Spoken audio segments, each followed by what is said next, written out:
Hello and welcome again to Axalon News. This is, of course, episode 7, where, as you can see from the title, Takara is going to break our wallets. I would say another quote, but that'd be stealing from another podcast that's been going on for over 30 years, right? What, 26 years now? RFC? RC? RFC, Radio Free Cybertron. I don't know. I think, they've been going since 99, I think, so they've been going for quite a while. Yeah, 26, yeah, if it's 99. So, but, so we get quite a bit of stuff today. A lot of it's more in-hand news items, so it should go by fairly quick, but just know there's a lot of it. So, I guess we'll go ahead and get right into introductions. Hello, Daniel. Alan, where can we find you? What'd you get? Well, just gonna straight up say I didn't get nothing. I did finally ship my pile of loot from Big Bad Toy Store, so I have Thundercracker, SS 86 Megs, and Trailbreaker on the way. Oh, the Earthrise? Yeah, the Earthrise reissue. Don't look at it under natural light. Why? Is he like blue or brown or something? He's brown. He's like that weird chocolate brown instead of actual black plastic. That's why I like the 5-pack one, which I know everyone couldn't get. But I mean, it's I'm not that picky. Let's see what else. You guys can find me at Werewolf Finder for my toy reviews on YouTube, and Werewolf Finder Gaming for my video game reviews here on YouTube. We just link in the description. Huh? Link in the description. Yeah, link in the description for everything that we mentioned. We just beat Transformers Cybertron Adventures for the Wii, which I come to find out is not only is it an on-rail shooter, but it's actually canon with the War for Cybertron games. Huh. It's like a very short adventure that takes place, I think, like towards the end of the actual like War for Cybertron game. It kind of does the whole side story thing while it does the whole side story thing where they mention it on passing in the main game, and then you actually play it in the Cybertron Adventures. So I wonder if the DS version does that too. Which, hey, I kind of like that storytelling of like you can they take an event that just gets like, I like that because it means like you don't have to play it, but it does add more context, Mm-hmm. What else? We beat that, and we kind of hit a snag because I wasn't expecting to beat that really that fast. So now we're going. We were supposed to start Transformers Armada, the PS2 game, but I have no way to hook up my my PS2 to my PC currently. I did order a special adapter, but that just got shipped as in this morning. I don't think it'll probably be here till Tuesday. I think. So in the meantime, we are playing through the Wii version of Transformers the game, the 2007 version, because I love that version. That's the one I played the most. So it's a it's a night and day difference. Especially playing the Xbox 360 version first, and then going back to the Wii version. At one point, I got to the same exact part in the Wii version that I did the Xbox version, and I pulled up the previous Xbox playthrough, and I was going like, okay, it's not just a pixel difference, but it's not just a detail difference, but it's also a pixel difference. But it's kind of downgraded, isn't it? Yeah, a lot of things got downgraded. There's less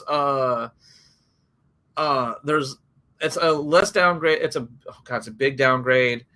There's less shadows. It's just more like generic light. There's less detail in things. But it still plays it's the exact same game. I have yet to have any performance issues with it. Which for 2007, for them to issue out the same exact game on every single platform, console platform was really cool. I was gonna say, wasn't the PSP version way different? It had completely different characters like Hound and Trailbreaker and Wheeljack. The handheld versions are completely different. That's there's a reason why all the handheld versions will be their own video separately.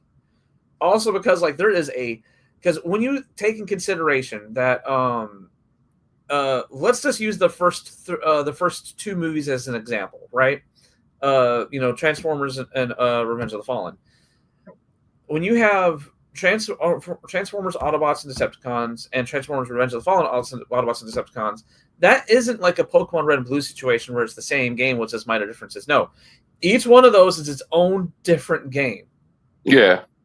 So, with that being said, that means that isn't 2 games; those are 4 games right there. And then there's like 2 different versions of Dark of the Moon. Like there's actual like Autobots, Decepticons, Dark of the Moon, and there's Stealth Force Dark of the Moon. And then oh my goodness. And then there's Rise of the Dark Spark, there's Prime, there's Transformers Animated. What else is there? The War for Cybertron handheld games. Yep, War for Cybertron, Autobots and Decepticons, all these are the exact same where they're all different games. Right there, just on the DS alone, we are now matching the console count. Jeez. Yeah, that's 12 different games right there. And then we have to take in consideration the PSP. Now, thankfully, the PSP only has 2, and that's for the Transformers, the game, and Transformers Revenge of the Fallen. That still bumps us up to 14. That's ridiculous. Yeah. We can soft cheat because the Transformers Prime game on the DS and the 3DS, exact same game. It's the Transformers Prime game is the exact same game no matter what platform it's on. It's on the DS, 3DS, Wii, and Wii U, and they all play the exact same. It's just a definition difference. It's another one. Yeah, it's another one of those Transformers the game situations. So we can kind of skip that, but outside from that, we're only going to go with US official releases on this on the handheld count because there is a couple of Beast Wars Neo titles for the Game Boy Color. Ooh. But there's not really any good fan translations out there. So if I want to play the game, it's all in Japanese. And there's no like fan as far as I could tell as of this recording. I couldn't find any fan patches to make an emulator run it on in English. And if I really want to do the thing I want to do and actually have a physical version, that game's around $50. Yeah, no. I'm trying to think. Was there anything like any more handhelds? Because after the 3DS, it turned into the Switch. I don't think so. I think that's all of them. But that's 14 games on the handhelds alone. There's a reason why, as I was doing the initial counts when I was doing the Transformers the Game console project, is because I did all the counts, right? And since they are all technically different games, I was like, this is way, way, way too much to try to cram all this into one video. And at least give them the respect. Daniel, he's talking about Japanese held games. Yeah, the handheld games, the Beast Wars and the Beast Wars games on the 64 and the PS1. Those are already on our checklist. For those who don't watch the streams, we only have 10. So we had to do some technicalities. Technically, right? We only have. If we want to go by console only, we only have 4 games left. Technically 3. Again, technically, we only have 3 games left. We have Transformers Armada for the PS2, Beast Wars and Beast Wars Transmetals. Those are the only console games left that were released here in America, because America did not get any Transformer console games until the Beast War games. I say technically. But there was 2 games for the NES/Famicom that came out in Japan. Of course, everybody knows about Mystery Convoy. And then there was a Famicom Disk Drive game for the Headmasters. But there was 2 Transformer games that came out for the PC/Commodore back in the 80s as well. And I am going to cover those because where else am I going to cover them? Right. And that bumps us up to 2, 4, 6, 7, 8. Because we also have that Japanese. It's weird, the Japanese PS2 Transformers game, because it's Japanese, but the whole game's in English. Like the menus, the voice acting, the whole game's in English. It's weird.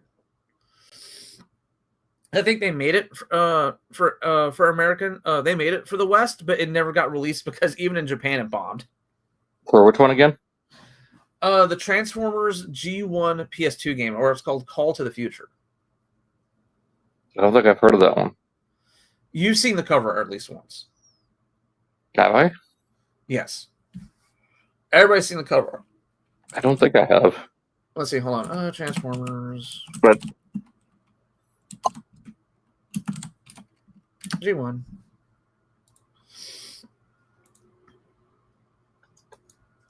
Quick. Boop, boop, boop. Yeah, I sent the picture to you on Telegram.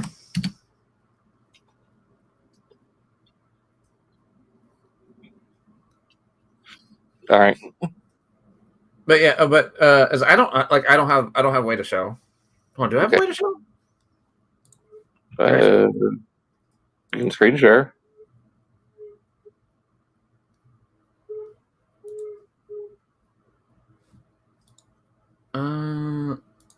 There we go. Yeah. Oh. Everybody has seen this at least once. I don't think I have. You haven't? Mm-mm. I mean, I see it. Wait. Yeah, I don't think I've seen that before. Yeah. So yeah, the whole game's in English, right? But it was only released in Japan, and it's released by Takara. Yeah. Oh, and I can also bring this up. Boop. Yeah. See, there's our whole list. Boom. I am organized about this. But yeah, like we only have these two left, and all of this left. Anyway, yeah, we're basically reached third base because a lot of those games are like, we'll beat them really fast. Huh. Well, that. Huh? Is that all you had? Yeah. I didn't have nothing else to talk about. I was like, I didn't get anything else in this week. I already talked about Alchemist. And it's like, yeah, I haven't gotten anything the past 2 weeks. Just gotta wait for it to come to mail. Great. You can find me everywhere at Deltania95. Only thing I got this week or the past couple weeks was the Blokees Defender version 1. So fun little set. Actually got a review up that went yesterday. So and then I built it on stream on Wednesday. So or when I was last Saturday, I think. I can't remember when I put it together. Just so much going on. But all right. So Daniel got his 2 of his Constructicons.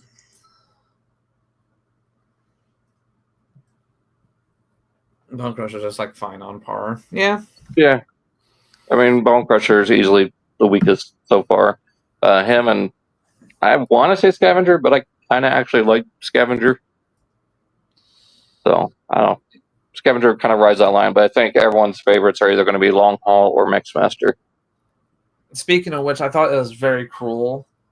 It's like smart and cruel at the same time to make the last piece come out be the last leg. Yep. Like, oh, you evil people. Yeah, that's Hasbro. Yeah. But, let's go ahead and get right onto the screen share because we got a lot. So share screen. That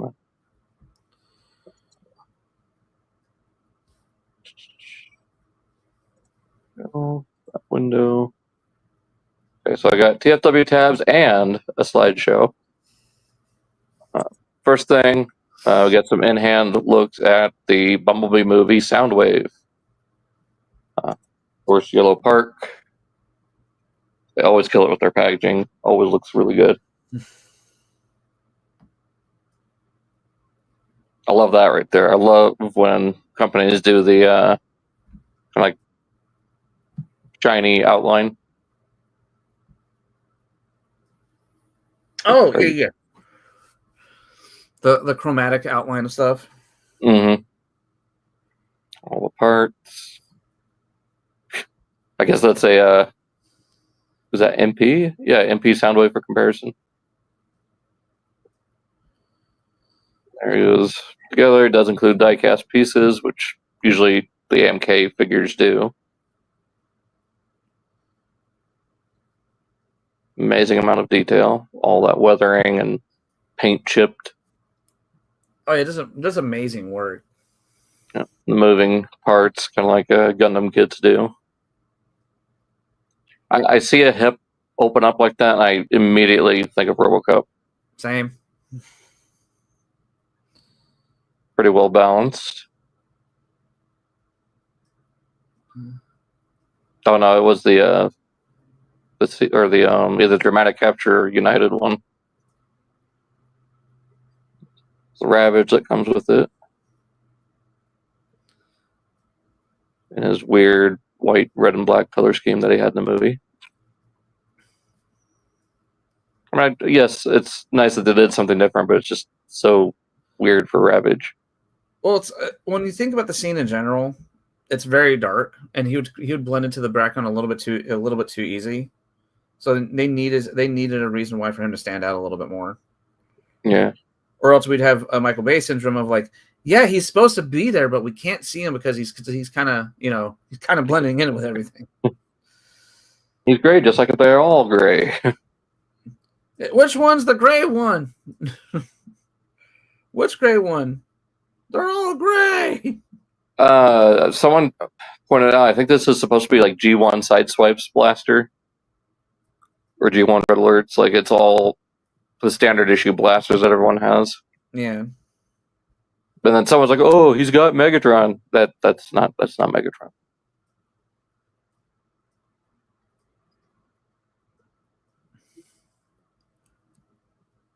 Yeah, this looks pretty good. And it does have the light up eyes. Normalize figures coming with stands. Yes, especially characters that fly. Yeah. What was that for Soundwave? Because like I'm getting kind of tired of that. We have they all have stand ports, and like, but the common person doesn't know where to get stands from.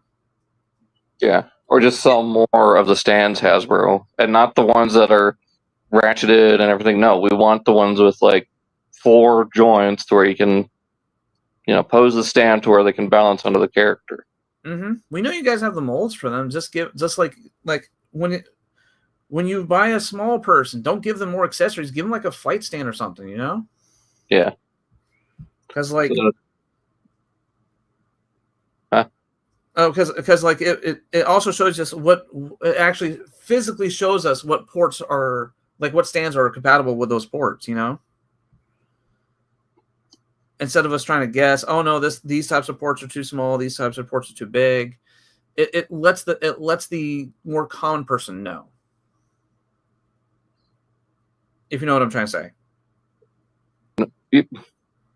Sorry, I was like 3 things going on in my head. I was trying to read Daniel's comment at the same time. What? I'm sorry. Say again. Oh my goodness. Basically, start including stands on smaller figures, to physically show people what stands are okay and what will fit into these ports. Yeah. And to actually, because like, I don't think little Timmy will notice a butt plug type of flipping port, because it plugs into their butts. Yeah. A lot of people are just going to notice it and just think it's a quirky little detail and not think, oh, maybe we should put a stand in there. I don't think it'll hurt a couple of like figures to include a stand. Oh no, they didn't come with that one gun from episode 10 for screenshot 5. That we so demanded for, and we actually gave them a stand for once. Something a little bit more. Hey guys, these things can actually fly. But yeah, Hasbro, start including more stands, please. Visual learners like myself would greatly appreciate it.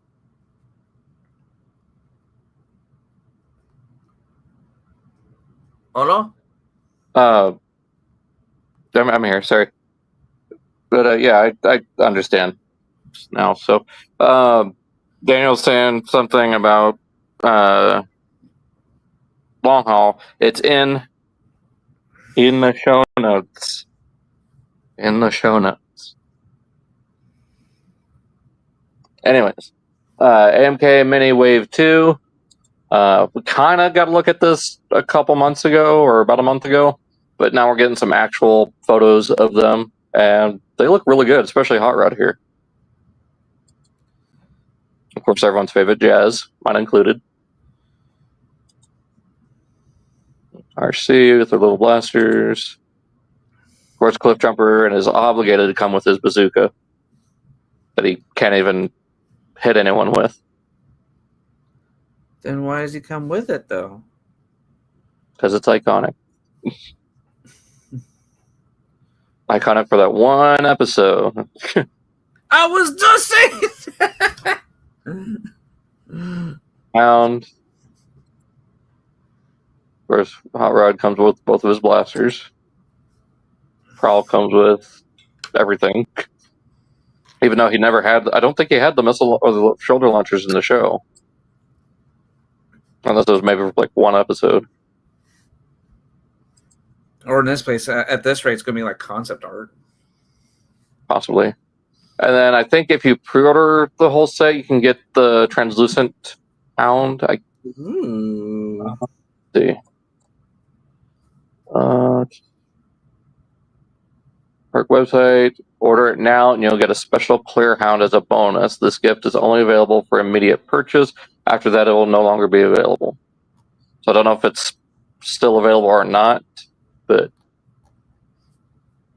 there was a chance to get it. Yeah.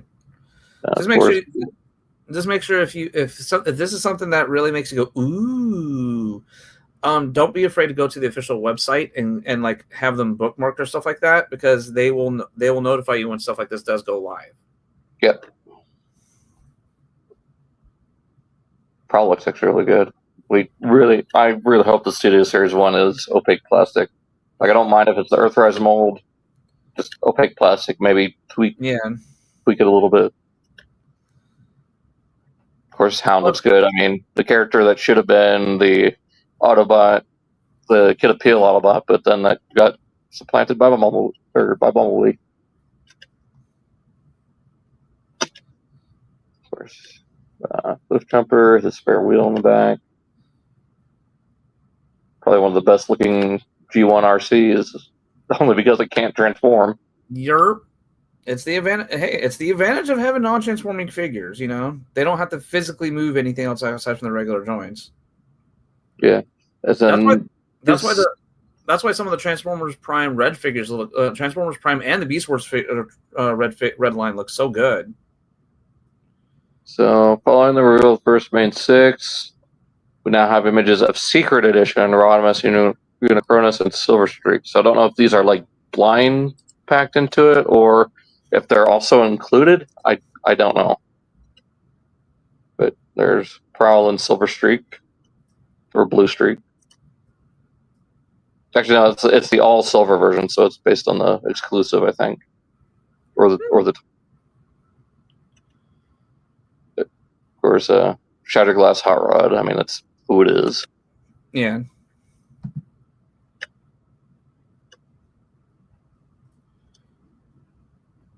I love that color, kind of like that champagne-y silver with the red.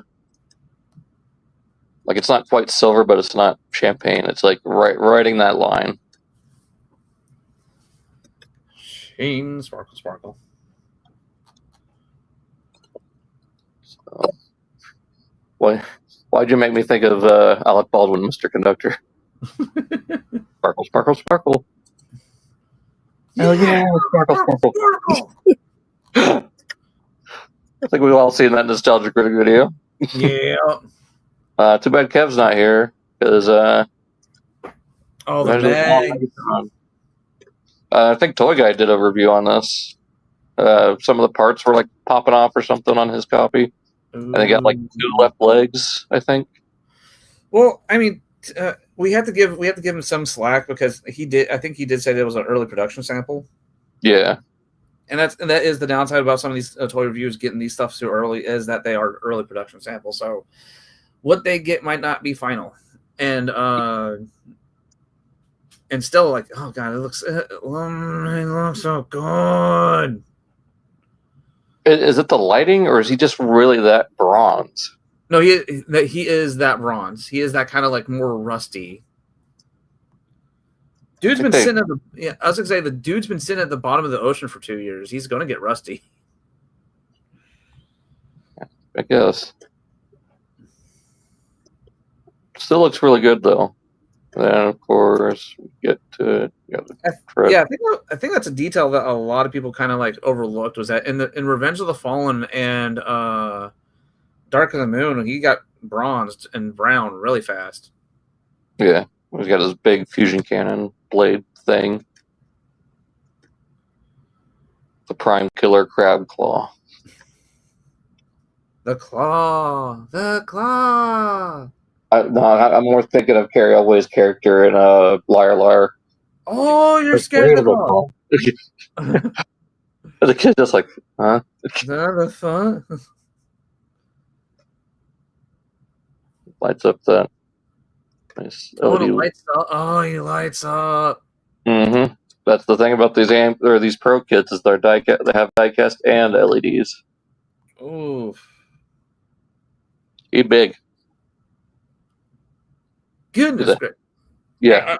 You know what? I'm fine with that. I'm fine with him being big.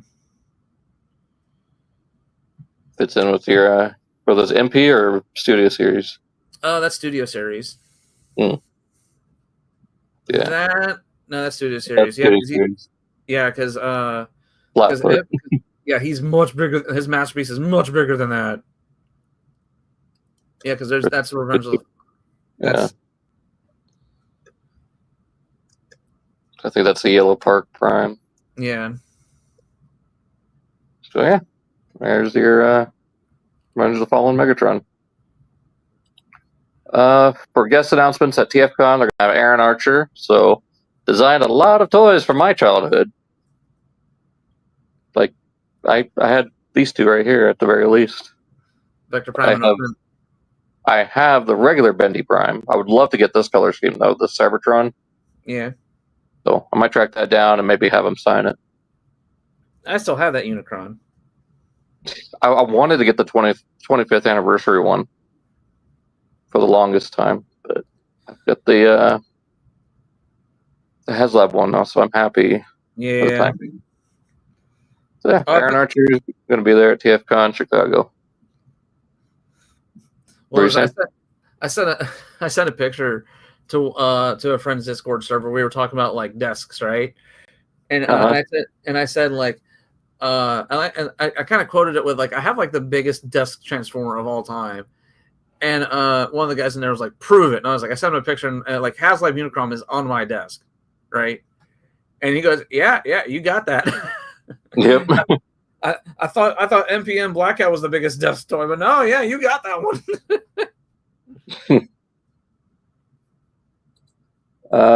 Also at TFCon, they're going to have Bob Budiansky or Budiansky, however you're supposed to pronounce it.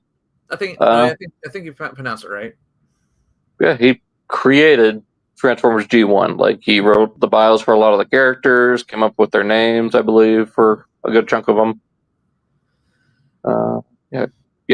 Could save the names of the original Transformers, wrote the majority of descriptive tech specs, biographies, printed toy packaging for Hasbro since the 80s. So, I'm as much as I love some of these guests, I really hope we get a couple more, or at least one or two more voice actors.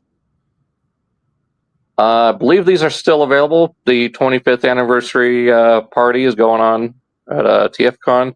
So you got a bar, food, goodie bag, door prizes, music, photo ops with and special guests. Sponsored by all these e-tailers. So I'm hoping Nana Productions and Toy Hacks are actually going to be there because I'd love to pick up some stuff there at the show. So is that something weird? Going to be some actual Transformers. How do you spell it? Eau de Parfum. Oh, Perfume? Yeah, Transformers Perfume. What? Don't know what it smells like, but yeah, it is a thing. Consumerism and oil. Do you ever watch? Have you ever watched any of those Legends of Evantris clips? Uh-uh. I gotta send you this one. One of the characters is talking about a 40-gallon drum of oil. Oh, what? I'll say something else, but he figured he'd just go with oil. If you want to smell like Kremzik, there you go. But what's Kremzik smell like? I would imagine probably like a toaster and a. Oh no, I'm not gonna go there. Probably like a lightning storm. You know, that weird kind of electricity smell. That ozone smell. Yeah. You too can smell like ozone because meek today. Energon probably just smells like the Geiger counter. It smells like purple. And Autobot and Decepticon ones. I don't know if there's any details on what these smell like. There you go. You could smell like the Matrix. Oh, it's a diffuser. Huh. Interesting. Not interesting enough for me to buy, but it's there. 5,000 to 8,000 yen. So what, about $15 each? Let's see. Hold on. No, I think like let's just go to the highest 8,800 yen. You say 55, right? 37. $37? Yeah. The Transformers Perfume is 5,500 yen. At the current conversion rate, 5,500 yen equals $37.40. So if you want the 8,800 yen, that's about $50-$60. The Autobot Decepticon set. $59.83. Yeah, it was close, $60. So, I mean, I guess that's standard for these like high-end perfumes, but Well, we have to remember that even at Walmart and Target, cheap perfumes like $20. Yeah. When a Chanel number was like some of the most expensive perfume comes in containers smaller than a flippin' like toothpaste bottle, and they're like hundreds of dollars. Yeah.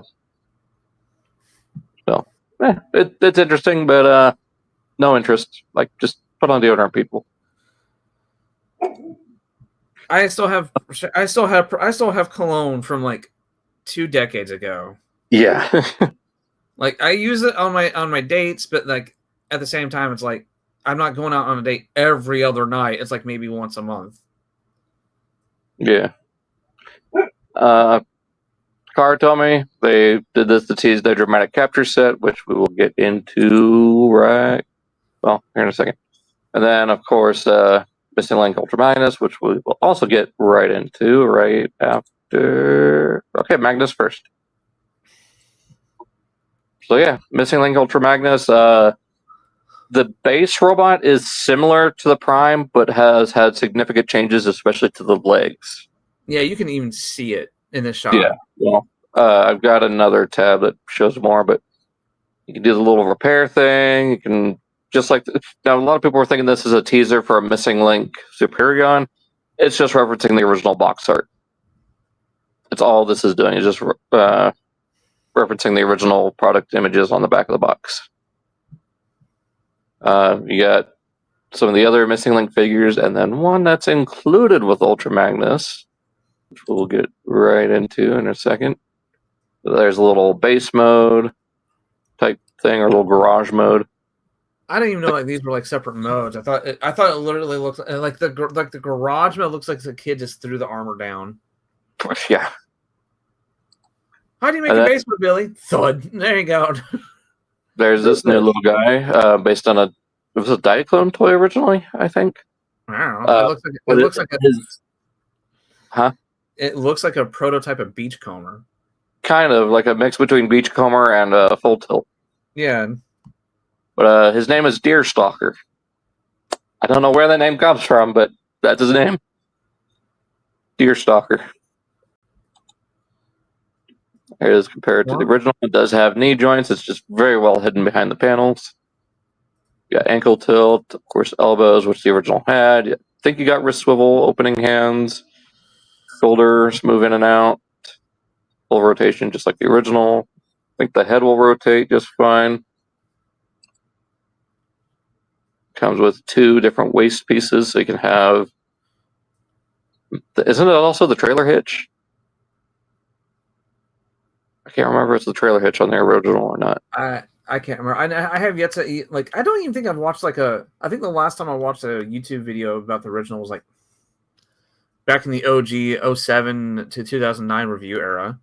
Now, of course, obviously this is in toy colors, so I'm hoping we get both Diaclone and cartoon colors, because I'd probably get a cartoon colored one. Well, then again, I already have the cartoon colored one with Studio Series, so I might just go ahead and get this one. But get all that, get the Matrix and a little Diaclone driver that looks like Daniel or Spike in their like regular like 80 or 2005 outfit. Missiles aren't a sprue, so they do launch out of the launchers. Got this, which I think the Diaclone pilot can fit inside and fly it around.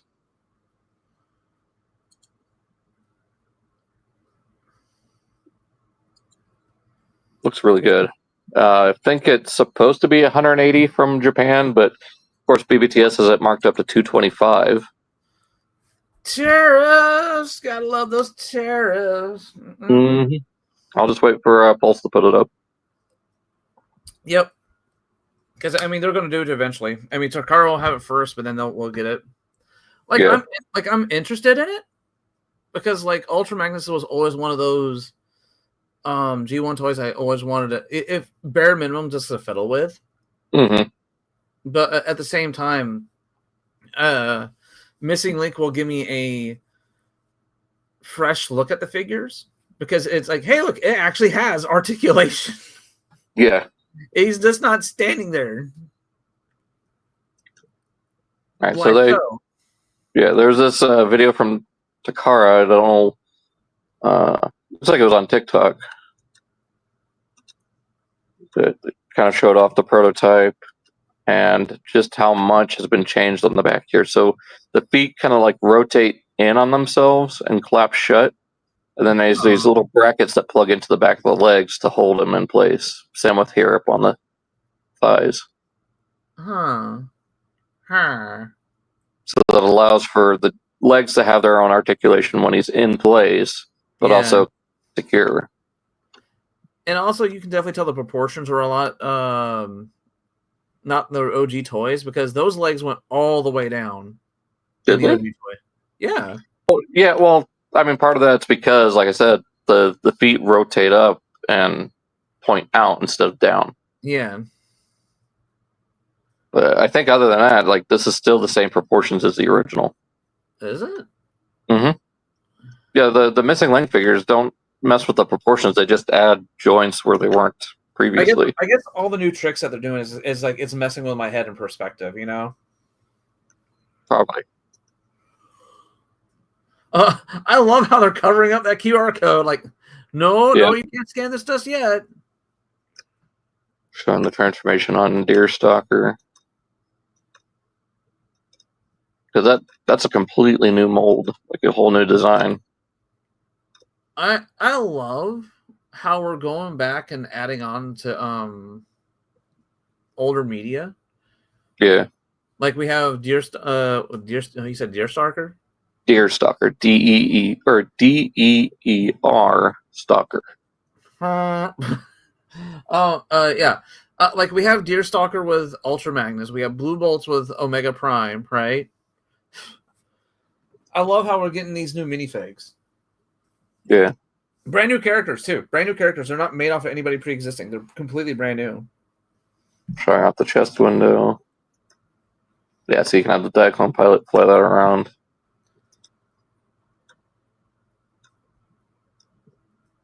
Rubber tires. Okay, there's a better look at how the feet work.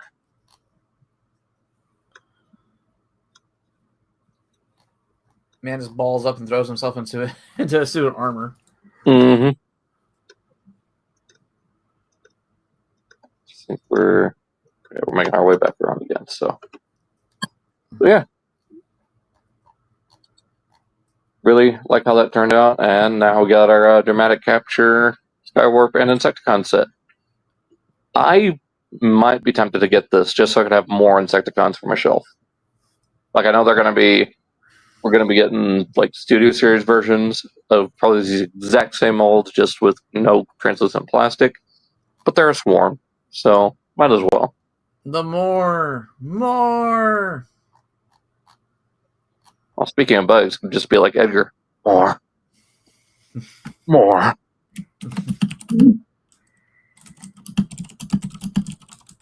For anyone who's watched Men in Black before, what the hell?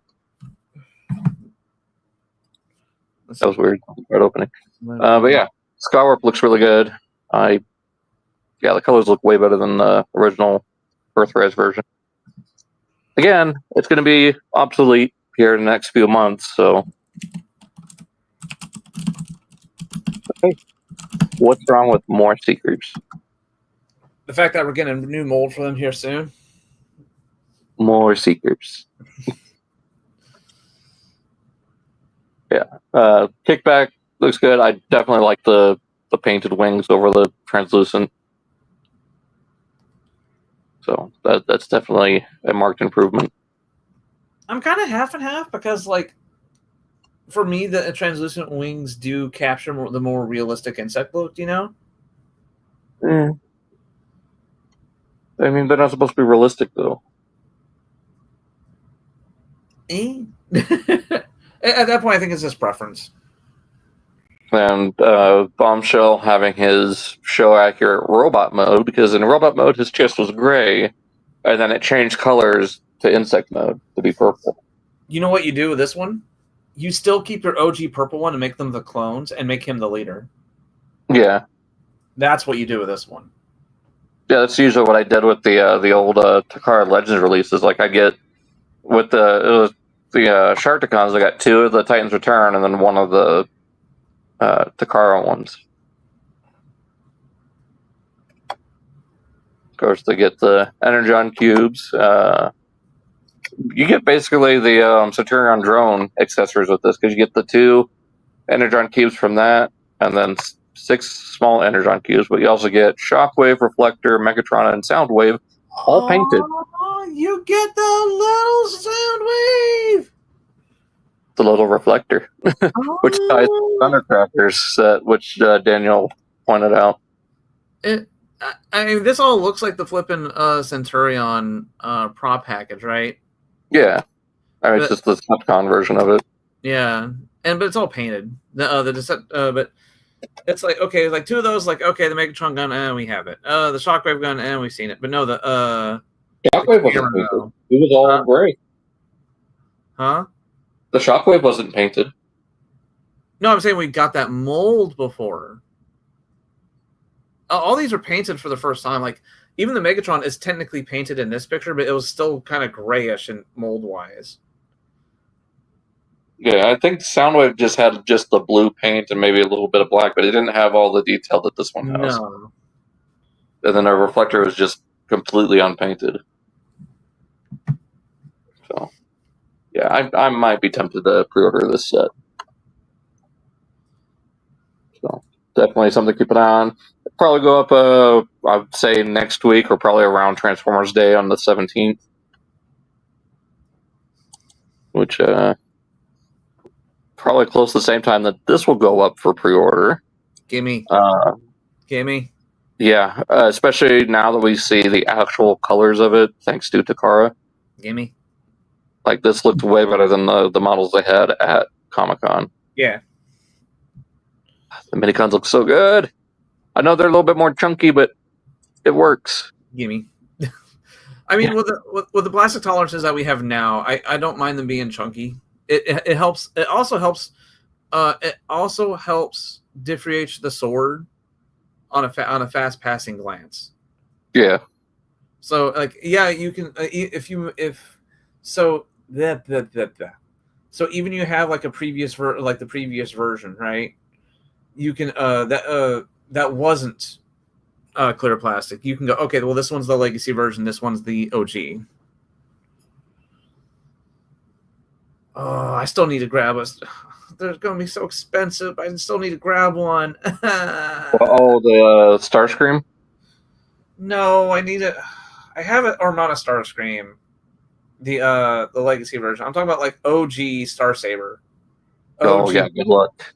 Yeah. Maybe I can keep an eye out for you at TFCon. Please and thank you.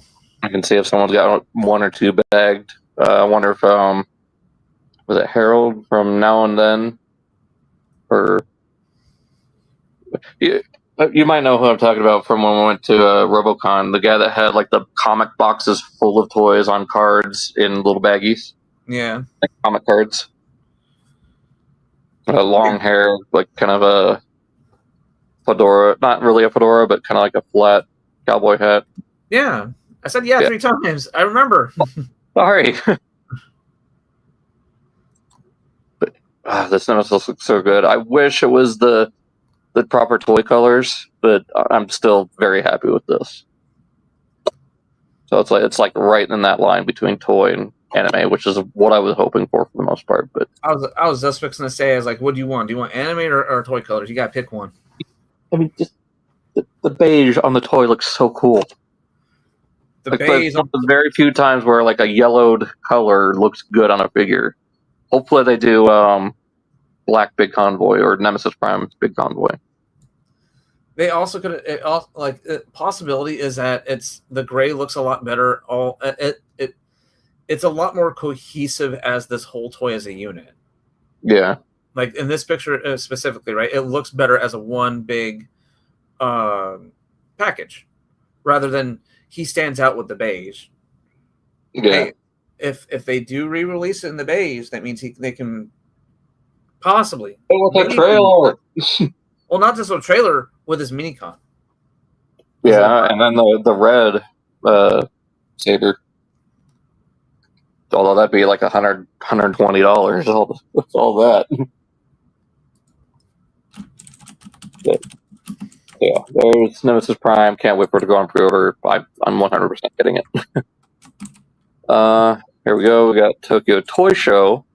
Happened, I think, just last week. So, grayscale prototype of Ultra Magnus. OG Armada Star Saber goes between $50 to $60. That's not too bad. Could be worse. You can buy the role play. You can buy the role play Star Saber for cheaper. There you go. I'll get that for you. You can buy it for like $20 shipped. And like, the cool part is you can buy the Energon version of the Star Saber for like $30. See, I would love to get that one actually. Like, yeah, that yellow with the newly molded parts, make it look more like a serrated blade. Yeah, that's cool. The Air Assault team, the second release, that's like purple and is actually solid compared to the clear plastic. Those go for like $40. So if you want a Star Saber, not including the roleplay weapons, you can get a cheap one. Yeah. That Dark Saber one would probably go good with the Nemesis. Probably. And speaking of which, the Dark Star Saber is like it's like around the same price as the. It's actually a little bit more expensive. It's only like $5 more, but it's like $25. I can get one here at $25 free shipping. We had a Nemesis Prime missing link. I pre-ordered one. It just looks so good. More of that Ultra Magnus, showing it off.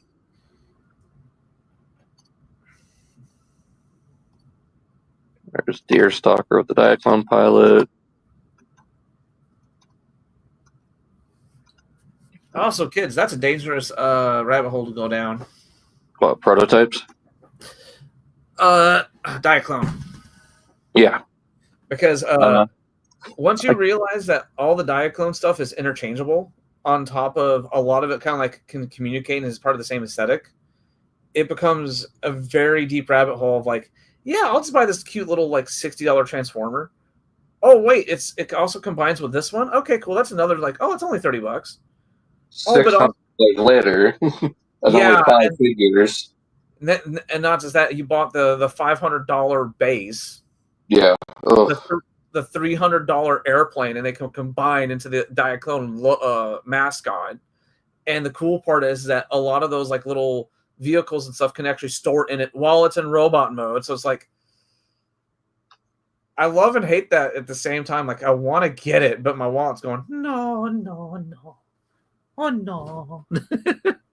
But the Ratchet here is. Can't wait. He comes out in December, I think. Oh, they bumped him up? I think it's always been December.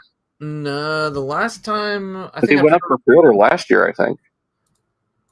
Let's see. Hold on. Where is my pre-order? December, October, somewhere around there. I have a pre-order through BPTS. Mine's in January. Huh. I mean, knowing BPTS, it could always be bumped up at any time. Yeah. Because that was the one thing when I pre-ordered it, I was kind of bummed out at how long I had to wait for this one. Yeah. I think Ratchet might be the one that finally gets me to start buying Beast Wars Masterpieces again. Because I've only owned Primal, and that was it. But he's our last Axalon crew member, so we just need Air Razor to complete the Maximals. For season 1. Yeah, season 1. Which I think is all Takara's going to do, is just season 1. They might do Transmetal Leaders and see how those two work out. But I don't think they're going to go too deep into Transmetal. Please give us... I just want Silverbolt. That's what I want. Like I like the Transart one, but it had its own issues, and the Legacy one is a whole other beast of issues. Well, the Legacy, I can't remember who said it. I can't remember if it was MGO or the toy guy. One of them said it as like, how did you make a figure that's both worse and better than the OG? Yeah. It's a weird conundrum where it does things that you wanted the OG to do, but then the OG does better than the new one. It's like, and the OG has a gimmick in it too. It's like, yeah, you had more room, you had more budget. I mean, they could have kept the transformation exactly the same, just, and then Transart solved the issue of having a waist swivel with it splitting down the middle. They just used 2 slider joints. Yeah. You get 80 degrees of articulation, and it still can split. Hasbro could have done that too. It would have been like 3 extra parts. But no. But this is another one I can't wait for. Like, it's not beholden to any particular Optimus Prime. It's just its own thing that kind of blends a little bit of everything. We've talked about it before. It just, seeing it here in near final colors, I'm glad I pre-ordered it. I am kind of glad. I am glad that they are kind of just doing their own thing with this one and kind of giving I think the weapon choice was on purpose to confuse everybody. He has the G1 Ion Blaster. He has the Earth Siege Shield, and then he has the Bayverse movie blades. It's just like he has the G1 axe. He has the movie axe. Oh yeah, then yeah, he's definitely made to confuse people, or he's made to confuse hardcore fans, but to appease the everyday fans at the same time. We'll get more into this in a little bit. We'll get more into it here in a little bit. Yeah. I guess we can go ahead and get into some of it now. So yeah, you were right. Huh? Yeah, I was gonna say you were right. You called it. A new the new character. body. Yep. No, it's not a much larger character, but it is a new body. Yep. For those who were watching and didn't know, I was calling it in 2 episodes that eventually they were going to make their own character just for this, and kind of behold. Huh? I was going to say, lo and behold. Yep, and look at this. Not only is it its own character with its own transformation, it's a team. So yeah. So But it's one body with two of the little guys. Yeah. I'm still considering a team because it's still multiple. It's still technically multiple characters, right? But yeah, it doesn't show it, but he does have the additional ports, so it can fit on his arms too. They just fit the legs to fit the dragon mode. Because there's a picture out there. I don't think it's gonna be in this one. I think it was in the official. I think I've got it. I think it's in the official like reveal that he actually has the multiple elements on his chest. Yeah. But this is just the I showed it right here a little bit. Yeah, you can kind of see it. And yeah, this might be the dude where I said it before in the previous podcast where Optimus and Megs were brought in to show what the gimmick is like. Okay, so this is what the gimmick does, and the standalone body is this is what the gimmick can do. Yeah, like when they're just let to. Okay, we introduce the public to the generic concept. They're receptive. Okay, now let's go buck wild with it. And I'm so excited to see what they do past this because he already looks so flippin' cool. Yeah, it'd be cool if they did a heroic version. I don't know what beast it would be. Oh, you can make it like a sea dragon. Yeah, but I mean that'd mean that both dragons. I'd like something a little bit different. Well, I would say an eagle, but one of the smaller guys is already an eagle. So yeah, I'm guessing it would be a case. I think you said that too. I think like the smaller maybe guys, a griffin, maybe. Or I think we said that out loud too. Is I think like all the limbs would be more realistic animals, but like the new bodies would be something more mythical. Yeah, I think a griffin could work. Yeah, it could. Josh Duhamel, I have no idea how to pronounce his name, is apparently interested in coming back to the Transformers movies. So, Agent Lennox. Yeah, like even back when he was filming The Last Night, he was always voicing his what's the correct verbiage? He always talked in a excited tone whenever he filmed the movies. So I think it's a mixture of like he loves filming the movies, he likes being part of the franchise. It's one of those situations where you have an actor who likes playing this character, who likes being who genuinely likes being the character, who genuinely likes being part of the franchise, and all they have to do is like it's another situation with another director and actor situation where all I have to do is just call them up and go, "You wanna? Yeah. When? Okay, this place at this time. Cool. I'll be there. I'll be there the day before." I honestly don't know. I mean, the closest thing I can think of right now is Paramount with Jim Carrey with Sonic. Because Jim Carrey's been having such a fun time playing Robotnik that he broke his "I don't do sequels" rule twice. He broke that twice. I want to say 2027. Yeah, I can't remember. It was an actor that said something. He said that when it came to a certain director. I can't remember who it was, but all the director had to do was just call him up and say, "Hey, we're doing a thing. This is where we're doing it," and he'd go, "Bet I'll be there the day before." I want to say it's a trope because this actor is always in those directors' movies. And I can't remember who it is. Part of my brain wants to say it's Tim Burton. Is it Tim Burton with Johnny Depp or? I think so. But it's also he plays a lot of minor roles in his movies too. Oh, the person you're talking about?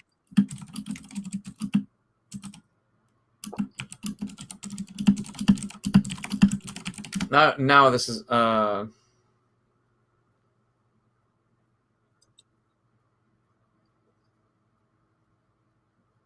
I'm trying to figure out who it is. But you can keep going. This is going to be one of those things that's going to be in the back of my head. So next time we got is Magic the Gathering Funko Pop Optimus Prime. This was the weirdest thing I've ever heard and like announced. This kind of like made my head turn a little bit. Like, huh? A Funko Pop Magic the Gathering Optimus Prime. I'm sorry, what?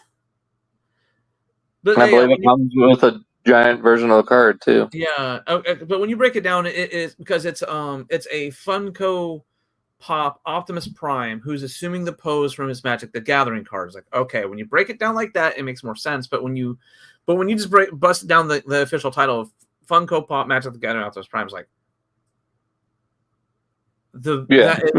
that's peak consumerism right there. Like, what? Mm-hmm. Yeah, those are the only images we got of it. I don't know if it's information, no concrete, being a retail, store exclusive, or limited release. So, yeah, someone just got their hands on it. I don't know. There's no details on how it's coming out. So, but it does exist. So, activate your alt mode. Disappointing for me, but the winning alt mode was creature. Doesn't make much sense for Shockwave to turn into a creature, despite how he's kind of a Cybertronian supremacist, I guess. Like, make him a giant squid. Someone came up with a good idea for a creature, a pistol shrimp. Ooh. The big claw being where his cannon goes. Yeah. Everyone just chose creature because it's Spinosaurus Shockwave, even though that's a fan art drawing and it clearly said no fan art.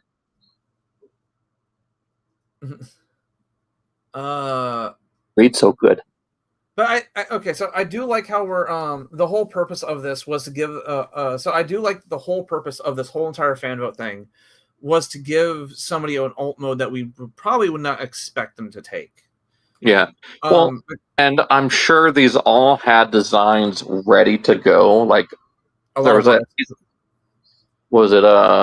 so there's 4 categories, 4 modes for each, of 16 per character. So there had to have been 32 designs ready to go.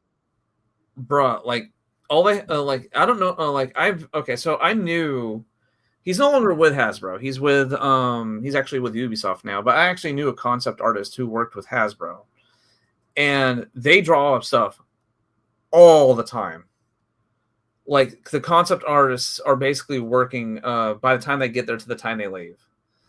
And most of the concept artists are having a ball. They're having a time designing a lot of what if scenarios.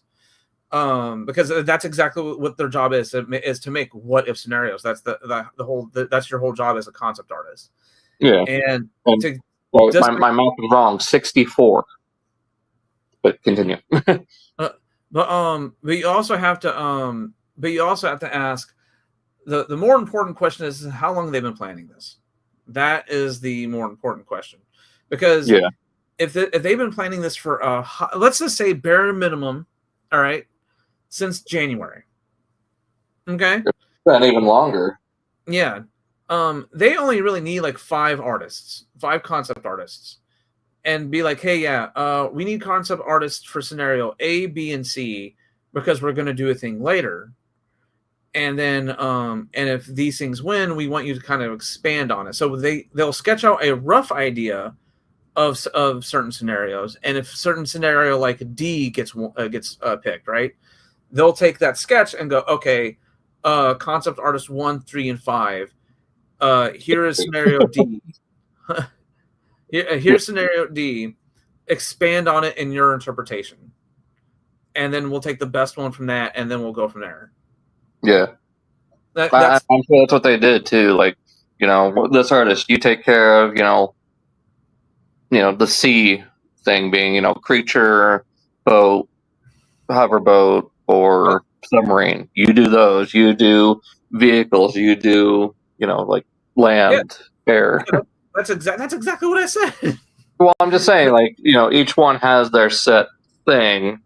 Drop this, drop this, drop this. But we need 64 images by this time. Well, you also have to play into the because I'm speaking from info I've gotten from the concept artist.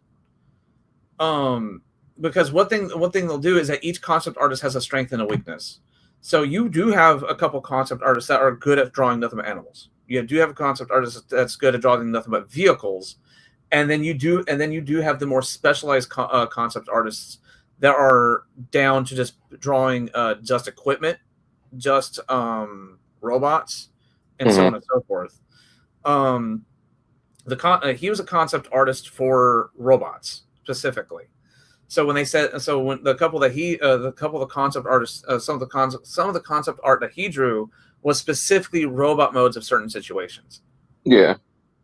But he couldn't draw the vehicle mode because, well, he openly admitted his vehicles kind of suck, and B, that's all they wanted him to do was that because that's all they hired him for was just robot modes. That's why if you see certain disconnects between robot modes and vehicles, it's because of the concept. It was different concept artists. Yeah. But yeah, so we're gonna see Creature. We'll see it 2 Wednesdays from now. Yeah. Yeah. So Karen, just a couple weeks on Transformers Day. So we will definitely cover that the following Saturday. Dr. Wu, I should have put this in third-party stuff, but it's here now. Cartoon accurate colors for their Micromaster scale Optimus Prime. So, little tiny figure, yep, little teeny tiny roller, probably the size of a pea. Bruh, imagine having this on your desk and you sneeze too hard. Yeah. Achoo! Ting, ting, ting, ting. Uh-oh. Well, now it's lost in the carpet. It's a loss to the abyss. Just hope it's not Shag. Oh no! And it'd be like the most like movie moment ever is that you sneeze and then you forget you scheduled your Roomba that night. Oh no! So you have to sift through the Roomba bag before you throw it out. Yeah. I mean, to be fair though, like most Roombas have like a tower they go to that suck out all of its content. Well, yeah, that's what I'm saying. The bag after it's done. Yeah. And you can catch it there. But what if it's a situation like it's at my house where I empty the container every night? Oh no. Yeah. I would never know. Wah wah wah. Yep. Mark Lonis has his behind the scenes images of Sure Shot, and boy is he bright. Oh my! I was looking at these earlier, last night, right? And dude, like, I don't like the colors because it makes them look so cheap. I like them, but they're just so bright. it to me, it's like it feels like this is a. It's like those like paper thin knockoff Transformers. Oh yeah, like dollar store knockoffs. Yeah, the dollar store knockoffs. It feels like he's just a modern version of one of those. Like I'm afraid to bend it. Like at least according to the pictures, right? It just feels like if I bend him in certain ways, like it'll don't bend his foot down just like any more to pass this, or else it's literally going to snap off because the plastic's that brittle. I remember Hugh doing that in one of his reviews. He was like barely messing with it, and it just fell apart. Yeah. One of his KO beatdowns. I think it was like the Cybertron Soundwave knockoff or whatever. Like he had to bend it and like broke in half. Now what I want to see is give us a more up to date version of the other one, the blue one. Oh, Crosshairs. Yeah. Like that was cool because that does fit his like robot aesthetic more. But give us the actual Target Master trio. Yeah. Or if you're gonna use that body again, new wheels, put them on a detented ratchet hinge so they can fold back, but give them those big off-road wheels that come off the sides, and then give them his Target Master.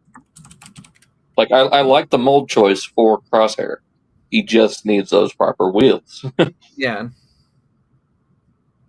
And then give us the 3 Autobot double Target Masters. I don't care if they're in a multi-pack like you did with the other, the Decepticon ones, but I still need to get the guy in the middle. Point Blank. Yeah. Yeah, if you do, get the non-F kit because his arms are trash stock. Oof. Like I've got my review up. They don't even really bend 90, but with that upgrade, you can get a full bend out of them. Well, that's the big advantage about upgrade kits. You can always just pick them up later, you know. Yeah. But there he is with Beachcomber, and I love the vehicle mode. The vehicle mode looks awesome. Can the Beachcomber finally get restocked? Because that reissue, man. Hell, this would make a good Energon Cliff Jumper. I was just about to say the and then do it in Beachcomber colors. No, like the design is there. This would have a killer repaint. Well, I think it's going to be Joyride. It's probably going to be retooled into Joyride, the Power Master. Because I think we discussed that a couple months ago when the listings started popping up for 2026 or 27. So this will probably be Wave 3 Joyride. There's the spots for the exhaust. People are saying that the transformation is similar to Mirage. I only see it here with the way the shoulders work. I mean, that's one of those things we'll have to wait and see when we get it in hand. But I'm excited to get it nonetheless. Like, it looks good. Yeah, the colors were bright. I wish it was a little bit more like this, where it was a little more subdued. But I think it'll work. It'll pop on a shelf. People are like, "What is that?" I do like it's a Sure Shot. This is his only toy since G1. I do like how his gun came out on his bag. Oh, the Target Master? Yeah.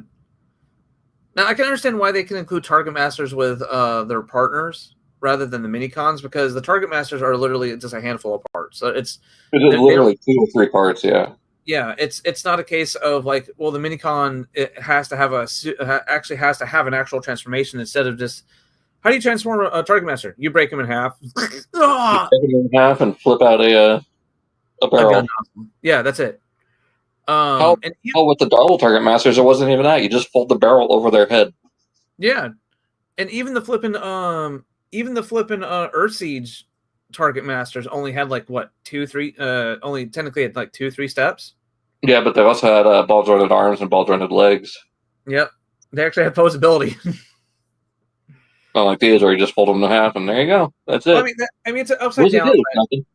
Yeah, I mean, it's an upside downside compared to like if you buy them by themselves so they have their own budget, they actually can be more posable. Or do you want them as an actual like pack-in and they have no posability whatsoever because they are meant to be a gun accessory that just so happen that can stand up? I'm fine with them just being like this for Target Masters. Minicon, you better give me full articulation. Or close as you can get.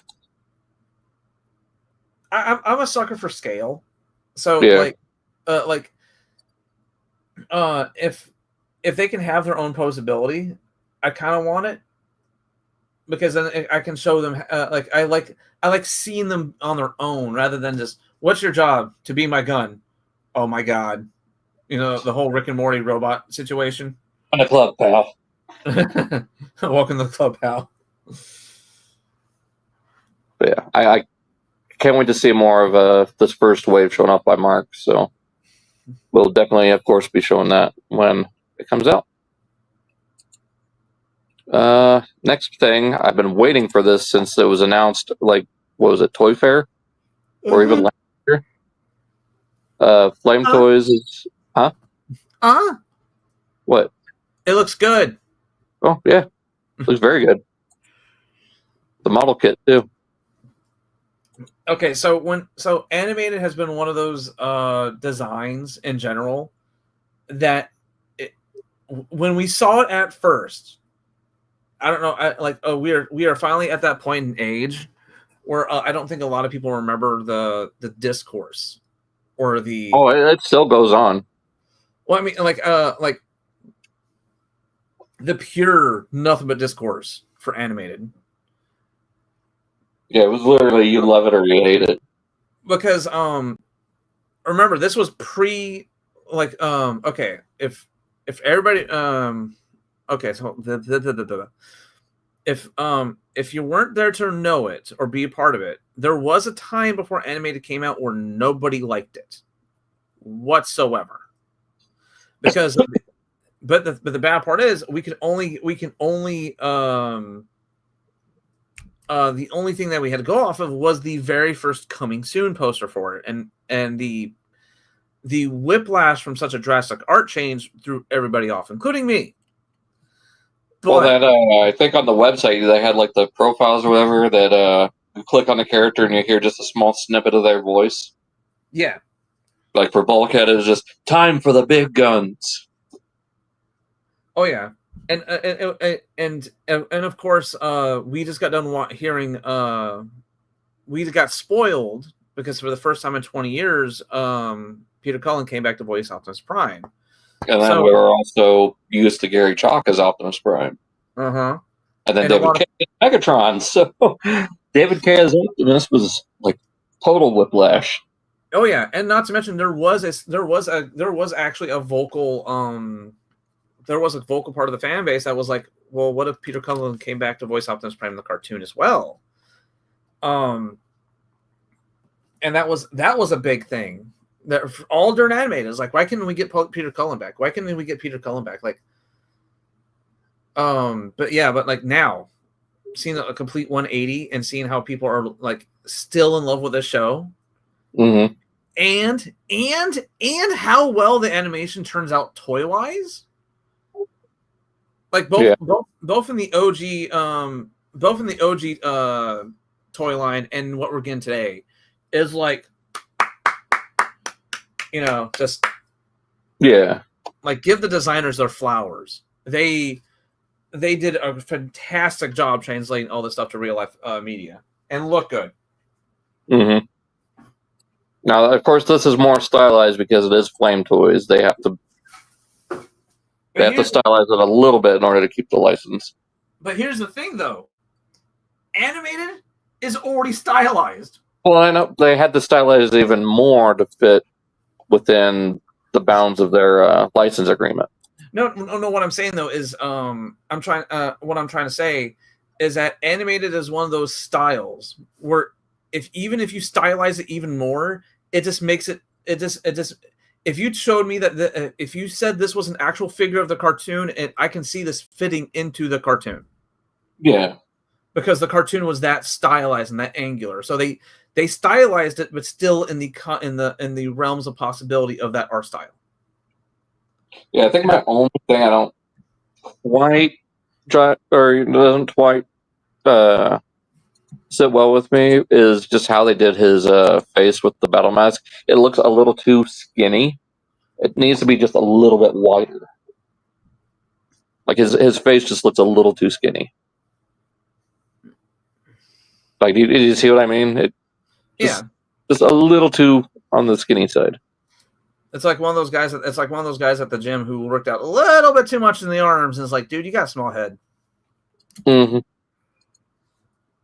Yeah, it includes 3 sets of hands. So you got open hand. I guess these are like gripping for the handle, and then fully closed fists.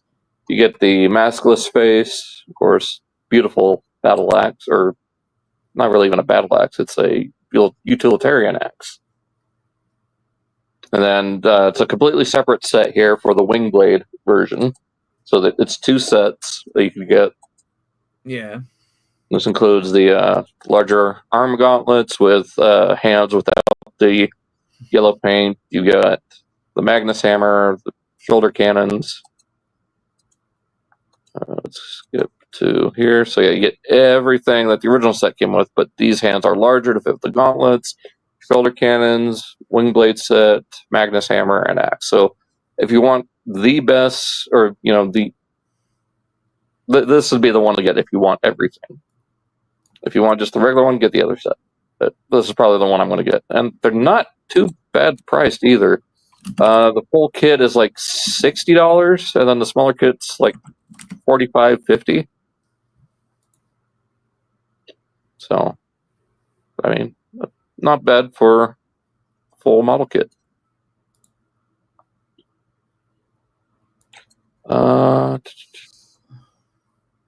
Okay, so we did have one more YoloPark thing. I forgot to put it with the rest of it, but final version D16 Megatron.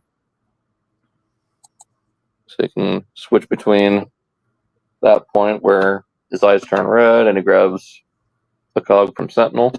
Yerp. I don't know if did we look at this before? I can't remember if we did. Not this one, no. It was the Prime that we looked at then. But yeah, so this is the AMK Pro, so this is going to have the light up eyes, get the alternate faces. I mean, great light up eyes, but they cannot replicate what the movie did with just the little trailing effect when he was moving around.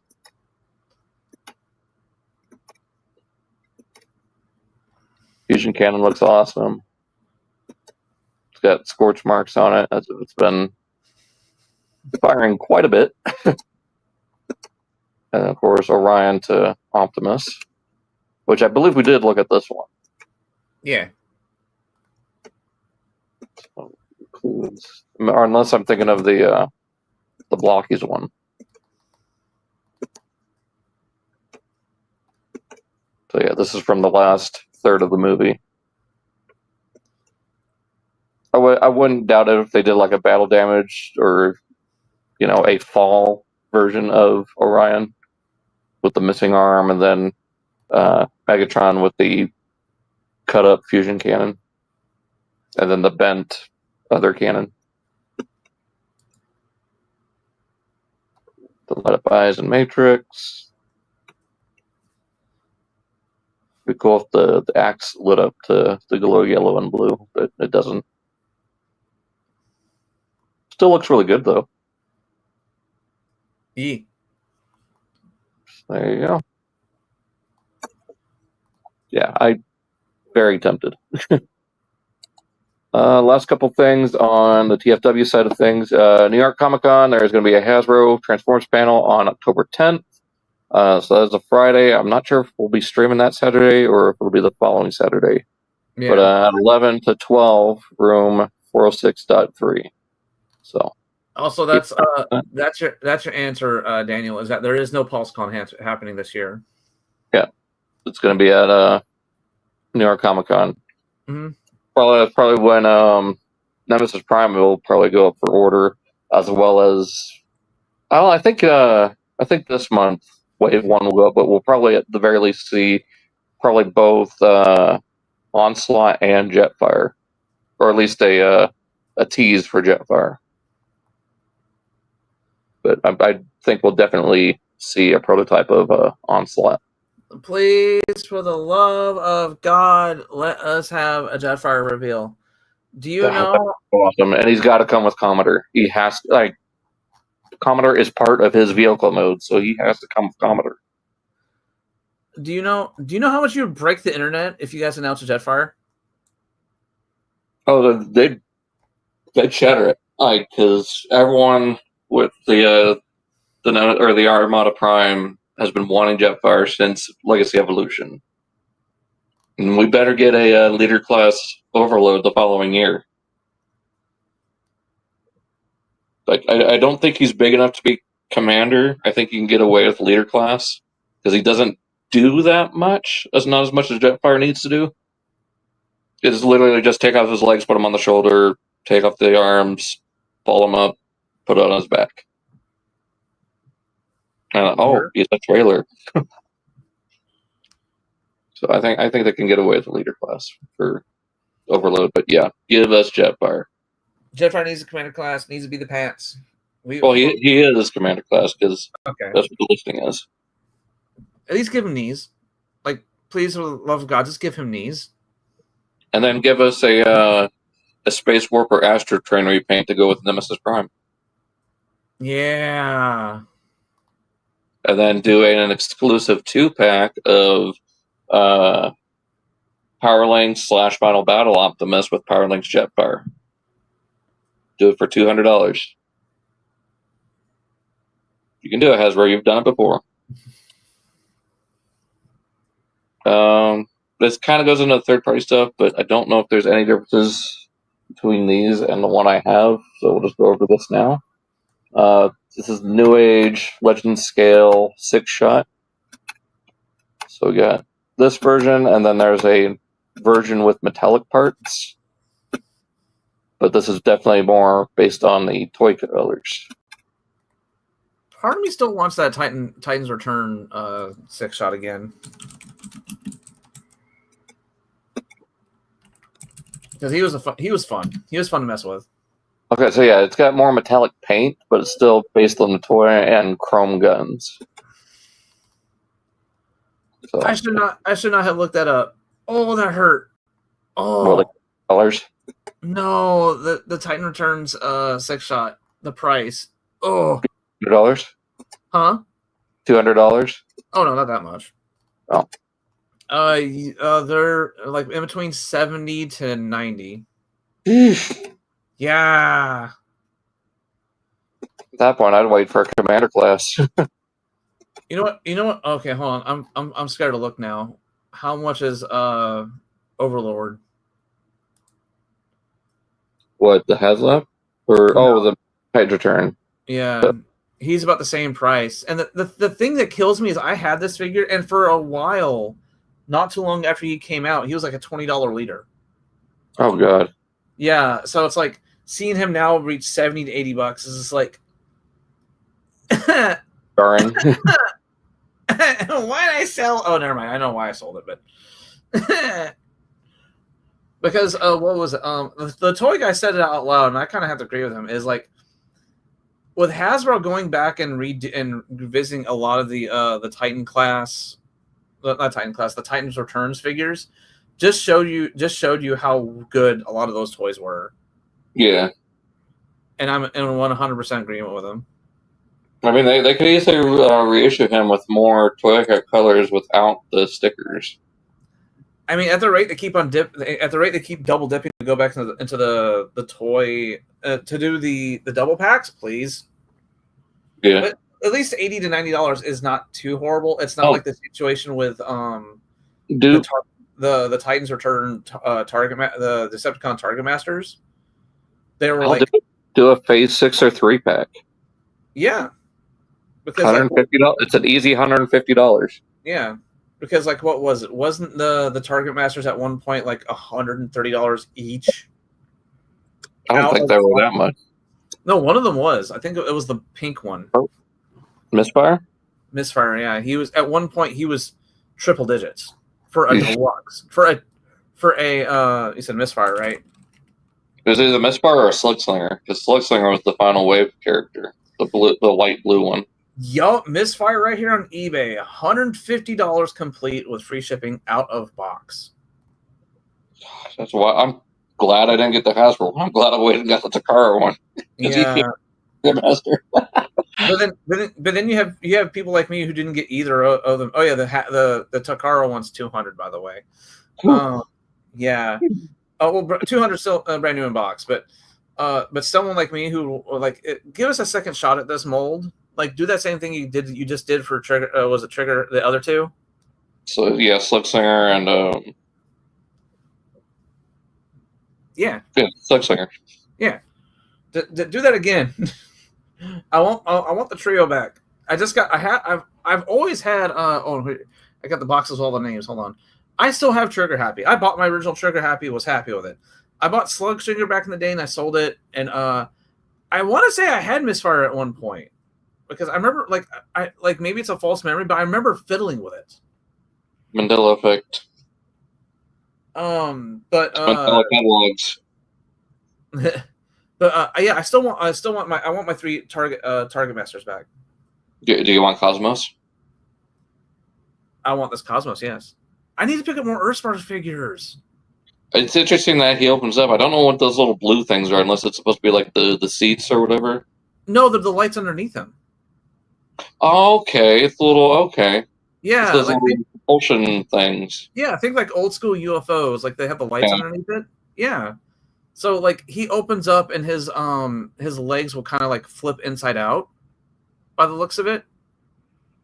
Okay.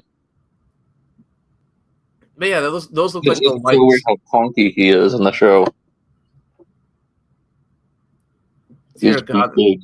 man is massive.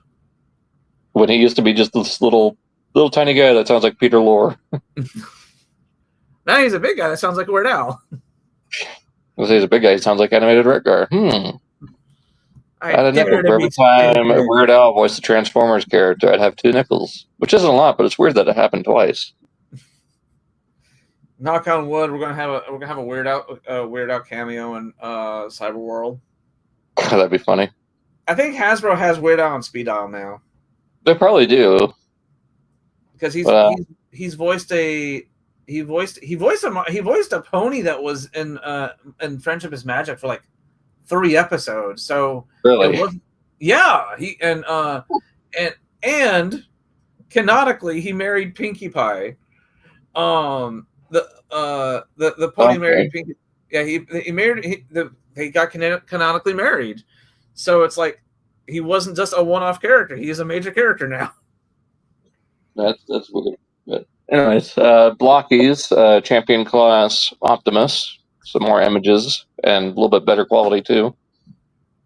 Still, that spinning fan, the spinning axe part. Yeah, there it is compared with 86 Megatron, so you could get an idea for the scale. Oh, he's tall. Yeah. Oh, he's tall. Yeah, tall. Like they made him like 32 feet tall in the movie, apparently. Yeah. You got the opening chest. With the gun. Yeah. And of course, some more images of Megatronus, which Perspective End just put up a review today of him. Oh, Vangelis was put up a review for him today? Perspective End. Oh, okay. And then here we go. We got a Wave 8 for the Galaxy Edition, which includes a new joint for the legs. They do now have thigh swivels. Look at how cute the flippin' Dinobot is. He's just adorable. There he is with the robot mode version, and same with Shrapnel. Of course, Metroplex with the tiny Optimus. And then Unicron head, and then you can separately buy the ARC storage container for all your extra parts. I think this might be the Blockies I might buy a case of. Because it's like I can't just buy one thing out of this. I need to buy everything. I need to get everything. Oh, and if you buy just one, you don't know who you're going to get. Yeah, Life's that too. Chocolates. Life is like a box of chocolates. And then the Sharkticon, you can kind of get a pseudo shark mode out of it. I mean, which is to be fair, because that's all they really do in the. Yeah, their arms just fold away, and you have these little tiny vestigial arms. Yeah, he just basically. How did he transform? I stood up. I flew up. I flew up. I flew up.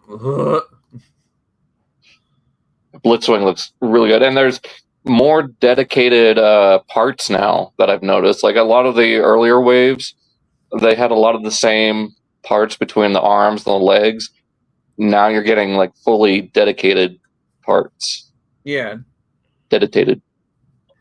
It's they're doing good, and so their budget is being out. They're getting more allocated budgets. Well, and I think there's a lot of like growing pains, like just kind of like a learning curve. Not really growing pains, but more of a learning curve for how they want to do this. And I think they're finally like really hitting their stride now. Yeah, and of course, with Sled, you get the googly eyes. Which, sadly, the Studio Series still doesn't have. Like, no one that's doing anything with the Studio Series has ever done anything with the googly eyes.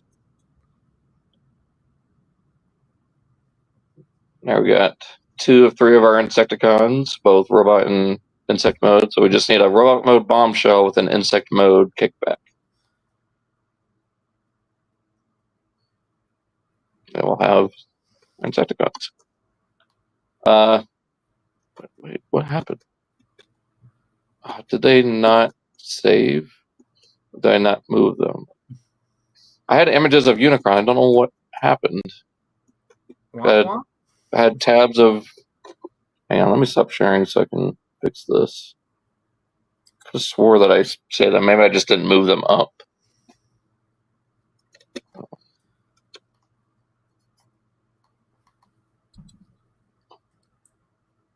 Weird Al has been busy on the voice acting end. There we go. Oh, and of course it's not screen sharing. What the hell?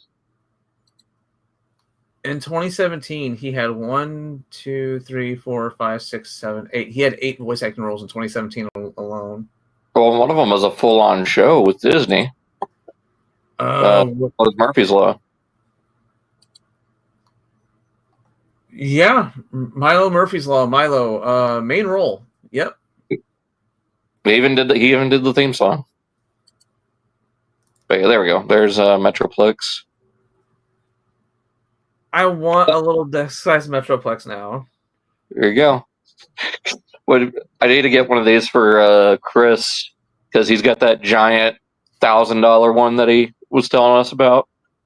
This would be a perfect one for him to put on his shoulder or in his hand. Yeah. I haven't watched it yet, but there's I'm not sure if you've heard him either. It's a Transformers reviewer named Paper Melon. That doesn't sound familiar. I'll link you his channel later. But he's kind of like in the same realm of Evangelist, where every time he does a review, it's a fully edited, fully written review. Yeah. Fully scripted and everything. Yeah.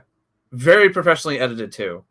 I think like his most popular video right now is the one where he got his childhood holy grail, and that was the Dark of the Moon Cyberverse arc. Oh wow. And just that's what made me subscribe to him, because like you can tell, and you can tell by the way he was talking it how much he really wanted it as a kid. Yeah. And I think that was his like most popular video. No, it's not. It's his fourth most popular video. It has 1 million views on it. The roller coaster between those two statements. I think it's his most. No, it's not. It's not, but it's not his most popular. For some, it's no shock that his most popular video is his coverage on the Nike and Cap, the hat Transformers, the hat Optimus. It makes sense why those are the most popular, because that the cross pollination with that is insane. Yeah, but here's our Blokees Unicron head, and it is very much taking cues from the HasLab version, like with the details on the horns, then the skull underneath the face plates. It'd be cool if they did ended up doing a full body of Unicron at some point, like just release bits and pieces throughout the waves. Yeah, make him like a once per wave thing. Yeah, make him like 1.5 foot tall. Because there's an image of it on the HasLab, and it doesn't quite fit. It's about 1/3 the size. If they make like 1.5 foot tall Unicron, that'd be a cool little display thing. You don't have to worry about alt mode because it can't transform. And it comes with a little shuttle, just like the HasLab version. I don't know if you can see it there with a little display stand. I see it. Well, the comparisons here with Studio Series and Takara Unite Warriors Devastator. I still remember the play feel of the Combiner Wars Devastator. And let me tell you this, is that I don't care if he's smaller. I feel like I can drop this Devastator. I feel like I can throw him across the room, and he's just going to stand up and go, "Bitch." The other one I drop, and like his arm will fall off. It'll shatter. It'll shatter like KO. Yeah, he'll either shatter or just basically it looks like you what was it, like cartoonishly you smacked him in a very cartoony manner. Would fall down the stairs, break 2 legs, break the arm, something would fall off, the head will fall. You know what I'm saying? That's exactly what I'm saying. I'm just thinking of the Peter Griffin falling down pose. Exactly. That's right. That's where I'm trying to go. That's where I'm trying to go to. Was it the Yamcha pose or whatever? The Yamcha. Yeah. I'm so glad they went with more of a actual shade of green instead of yellow green. Like I like this more. Yeah. Pale. Do you know what would really make me perk up and start slamming the table? G2 orange. GT. Give me the G2 orange. That's what I grew up with. That was my Devastator. Holy snaps! If they make a G2 orange, is it orange or yellow? It's yellow. Well, they had yellow and then there was the orange, but the orange is the I think more rare version. Yeah. Give me the yellow one. If they make a box set of G1 yellow, I am dropping the money day one. Now, what if they did Diaclone Construction Robo colors? Where it's like, was it G2? Red Mixmaster, blue, or Red Hook? Nah. No? I say G2 yellow because I can spin my chair and look at my G2 yellow Devastator on my shelf. Or Shattered Glass. Or it's white and red. I think I'd get a Shattered Glass as well as the G2. That's like $400 altogether. I don't know if I could do that. That's a lot of Devastator. And a lot of devastation to the wallet. I think that, okay, so this is what it would be for me. All right. The 86 Devastator stays on the 86 shelf, right? Yeah. If I do get my dream of the G2 yellow, that will be my main Devi. That'll be your regular main line. Yeah, that will be my mainline representation of Devi. Because they can't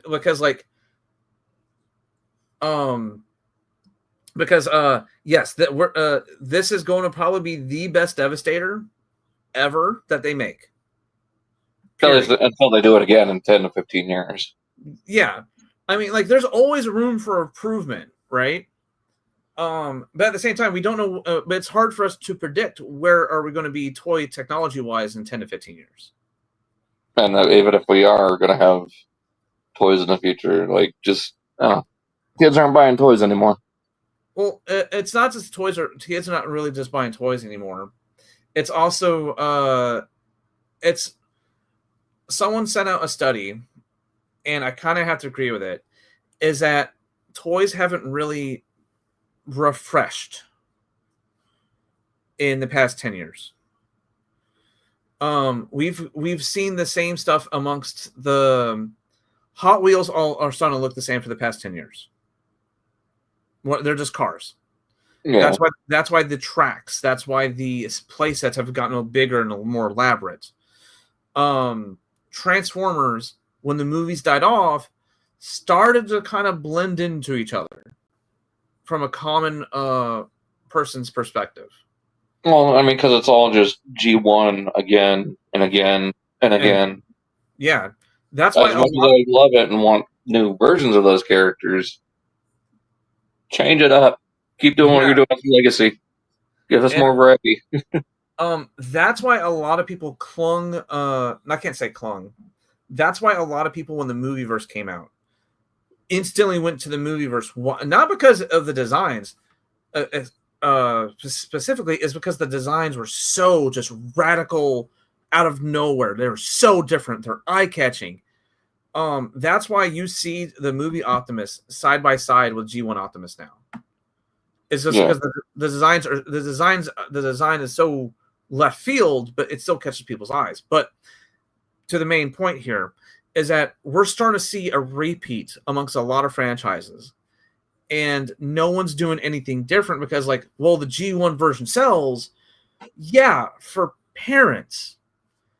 But for kids, they see the same X thing multiple times in the past, in a 5 to 10 year cycle, and they're starting to get bored of it. Yeah. So yeah, Mighty Morphin Power Ranger sells amongst adults. G1 sells amongst adults. No one's going out of the way to buy the 20th Green Ranger Tommy figure, you know? No, Yeah. little Timmy doesn't know who Tommy is. All he knows is that the last Power Ranger season came on before he was born. He knows Ninja Turtles, but oh no, his mom and dad won't let him watch the Ninja Turtles. He has to make the only Ninja Turtles they'll make him watch is the old '80s one. Ugh, it's so old. Let your kid watch the 2012 one. Let them get scarred from that. Or no. At least the 2012 one still has it's like its super light episodes, right? No, But huh? It gets dark. It got dark. Yeah, it got dark though. But go to 03. 03 was both visually and dark throughout the whole until Fast Forward. Then Fast Forward got goofy. Yeah. I'll talk about Fast Forward. But yeah, that's the point though, is that toy sales are down because we're catering a little bit too much to the collectors. We're catering a little bit too much to the adults. If we want kids to buy these, we kind of have to do a more medium ground of like, we need new designs, but we cannot be, hey parents, do you remember G1? Do you remember Beast G1? That's that jab at Kingdom where they had said they were going to go Beast Wars, but they still made a curved G1, you know? Yeah, I think a big part of that was John Gordon. As you know, I do respect him, but fuck him. I'm sorry. It's just me ranting about how we just somehow keep on going back to G1, you know? Speaking of G1. Speaking of the devil.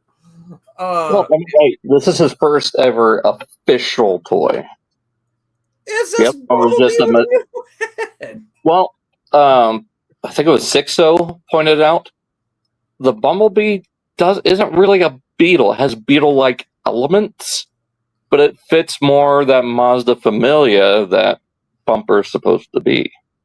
Well, I mean, look at that. Yeah, I think that's what G1 was supposed to be. It was supposed to be like. Well, I'm talking about this figure. Oh, this figure.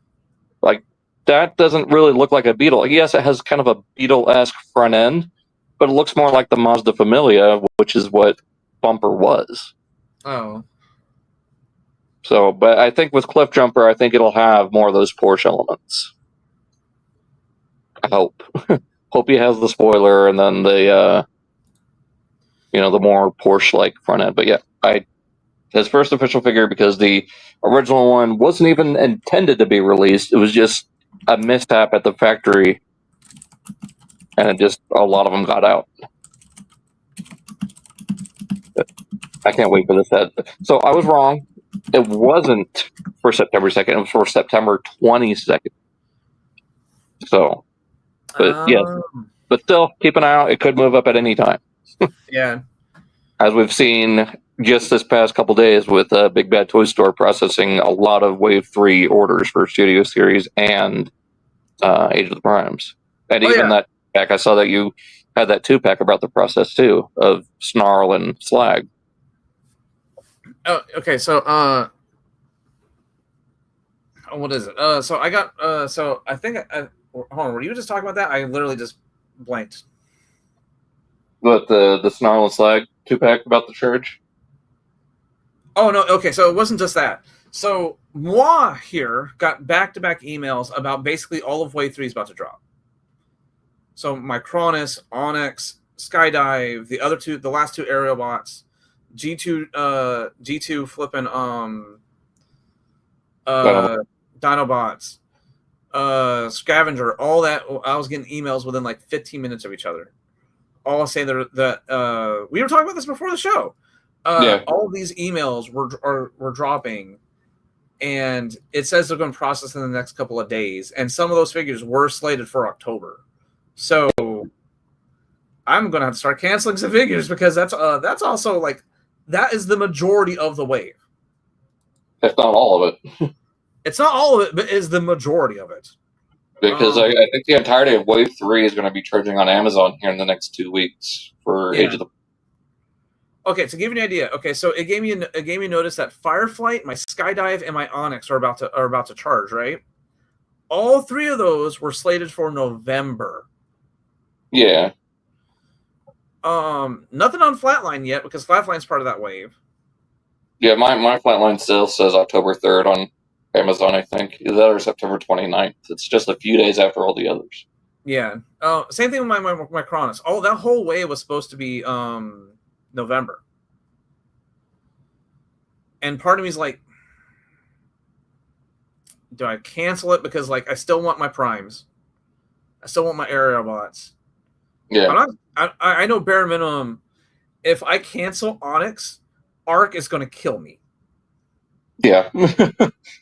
like he will instant transmission himself from California into my home in Louisiana, and just like Homer Simpson, why did you cancel that figure? Or was it Fist of the Star or Myra Moo? No. He would Homer Simpson me before he actually killed me.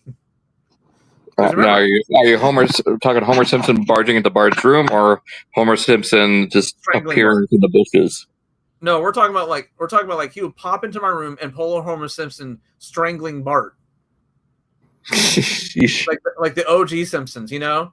Yeah. I think he still strangles Bart.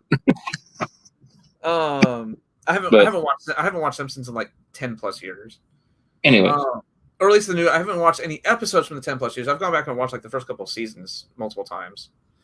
But like, yeah, he would kill me if I cancel Onyx. It's like, speaking of which, I saw Grimm's and Megatrons at my store yesterday. You're trying to summon him. I can summon him right now. But I can't wait for this Ultra Magnus either. Like we talked about before, I hope someone makes an upgrade trailer for him. And then of course, horrible with those little blue nub marks are going to drive me insane. I need to find a matching pink. Yo, even on the official photos, the nub marks are there. Well, these aren't official. These aren't official photos. These are in hand. Oh, they're in hand. Okay. Yeah. And the Nemesis Prime looks so good. I need to track down a one for retail price. Please do like a rewave. Like a restock wave. If you can't by October, I'll try to find one at TFCon, but that's probably going to be hard because of David K being there. Because I need one. I need a sealed one from the sign. Okay, so no, it's going to be a double whammy. They're going they're going to be there. But are they going to be like reasonable price? Not like, yeah, eBay says 45, but here at the con they're 60 because you can buy them now. Not to mention, and then do the whole thing like, well, then you have to pay for shipping and then fees and then taxes and then right in front of them, yeah, sure, I'm buying it from eBay right now. Bye bye. Yeah. People are starting to get their Loyal Convoy in hands, and it's another one. I cannot wait for this to hit. It looks so much better than the Legacy one. It is embarrassing how much better this is. Well, because you see that little logo on the right-hand side over there? You know the T. Which one? Oh, I thought you were saying Takara Tomy. No, I said I meant to say lower right-hand side. Yeah, the T-Spark. You know the team that's doing phenomenal work on the designing and all that. That's why. Well, not all that much has changed design-wise. It's the entire beast mode head, the flip-out panels on the arms, and the blades. That's all that's been changed. Now, my one complaint is they got the blasters wrong. For those blasters, they needed to be the other ones, which I'll show here in a minute, to be the ones that they're painted as. What was it? It does have the Lion Typhoon gimmick, and it does spin. Like, you have to do it by hand. You don't push a button, but it does spin. I mean, it's less mechanics for it to be stored in the head, so that means it can transform better. So, and then, this image here, kind of recreating the intro scene of him about to face off with Megastorm. Yeah, which that's something that's what Takara needs to do is released the Earthrise G2 Megatron in Megastorm colors. So, hear me out. So if people want to wait and they want to experience this figure before the upgrades, you can buy a Legacy Leo Prime for under $20. Yeah, I mean he's going for dirt cheap. So yeah, I think same with the Nemesis Leo Prime. Yeah, they're both around the same price because they both shelf warmed really. Like I can buy a brand new Leo Prime in box, $25.99 with free shipping right now on eBay. Damn. For people like myself who, oh my god, yeah, the face is horrible. The face is horrible, but for people like me who don't have a connection to this series whatsoever, and or is on a much tighter budget right now until the holiday season starts, because because both me and Dalton both work retail. You still work retail, right? Yeah. Okay. And my mind, like, for a half a second there, looked at your job, like the job position, and I was like, "What does he do for a living?" And the brain goes, "That's blank." What do you mean it's blank? My hand was on it. But no, yeah, like especially like right now, hours are super tight. I have to resort using a certain payment system called Zizzle to pay for a lot of my stuff. I mean, it's I use Zip and Affirm for a lot of things. So. Yeah, it's the same diff. It's like saying PayPal. It's saying the difference between I use PayPal, I use Cash App. It's the exact same. Yeah. It's different thing, different name, same thing. Yeah. But anyway, yeah, you can get him for dirt cheap right now. Oh, there's one in box for $11.99 with $6 shipping. Ooh.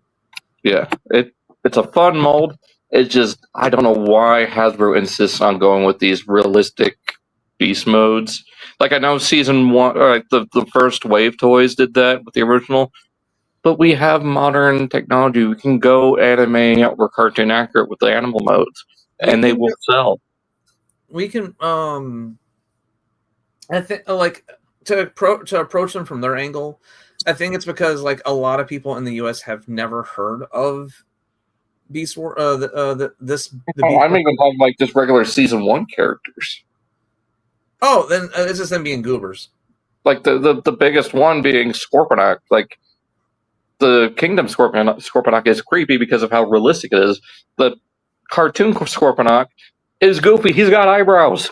He's a scorpion with eyebrows. But yeah, looks so much better. I guess I didn't. So the original Hasbro one had these 2 smaller blasters that had kind of like a flared part right before the blast effect port. That's the ones that should go on the head, that should be painted gunmetal gray with the red, because those were the lion blasters. These are supposed to be like the missiles that come out of the forearms, like mold wise. So I think they just got the molds mixed up on the blasters, and they probably just got too late to production. It's like, we'll just go with this. So, but yeah, but cannot wait for this. There he is with the 86 Prime. He looks squirt. Here's the dramatic capture versus the Origins. Oh, they painted the inside of the blast shield / road piece. Yeah, I dig that. Well, then on Bumblebee, he's got kind of that more cartoony gray. Yeah, Jazz has... The only real difference in Jazz is like the legs. He's got a little bit of blue paint on the legs. He's got or more of like a shiny, more glossy paint on the lower shins. He's got that lighter gray on the abdomen and a darker blue on the chest stripe. And let's see, Wheeljack, he has just some he has the stripes on his legs, the more gray in his head. The wings are actually painted. The full chest window is painted properly. Oh, okay. It's just enough to be that type of like spot the difference where it kind of like, if you don't, it's this is definitely a case of like if you don't already have these molds, this will probably be the thing to pick up. Yeah. But if you have the molds, you're not really missing out on much. Yeah. I do like the colors better. So, and then of course with 6 of the Energon conductors instead of 5, so I can fully load up Wheeljack. Yeah. Now see, like for me, like all I'm missing is Jazz, and the last time I checked, Jazz was like super easy to get. Mm-hmm. So yeah, I still put myself in that same camp. I'm still in the same camp of like, yeah, if you don't have these molds already, this will be the prime time to pick them up. But if you do, it's an easy skip. If you want to save money. Yeah. Here's some more of those official images of Sky Report from Wild Kingdom. Okay. Get a full breakdown of what he's like. So the eagle head, tail feathers, and wings are all separate pieces. There's the Megatron. And there's the saber tooth that comes with Megatron. Love those colors. Just the two-tone. It gives me very much G1 Toy Rumble color vibes. Yeah. There's Megatron with all of his combinations. I stand corrected. He's starting to go up in price now, too. Shoot. Nemesis Prime. Mm-hmm. Which is, what are they calling this? Lava Millator. Come on with that. There's your World Dragonus. Yeah. I already said all my opinions earlier, so... Yeah. Yeah, there it is, the full combined mode. Yep. Like I told you, there's... that's the full combined mode with Optimus, I think. Well, then right down here he is with the other... Yeah. Oh, there it is, both arms. Yep. And they can also become, the little dragons become legs for them. So, there you go. My man! This is the larger one, so this is the deluxe version. So this isn't the MDLX, this is the larger, more premium ones. So this right here is the event exclusive. It comes with the Sector 7 guns attached to the magnetic hand that he used when they saved Sam and Michaela from Simmons and Arwen from Zack and Cody. A lot of people don't remember that Ryan Stepanek was in Transformers. Well, I think that's because, like, if you remember him from Zack and Cody, he always wore those big glasses that kind of warped his eyes a bit. Yeah. So, like, he was definitely one of those, like, and whenever you saw him without the glasses, he looked like a different person. Well, why? Yeah. Well, you get parts to make corpse jazz. Like, I understand why, but at the exact same time, it's like, we don't have to. Come on. If there's a will, there's a way, and 3-0 found a way. Oh yeah, Origins Bumblebee went up in price. The last time I checked, the last time I checked, he was like $15. Now he's going up.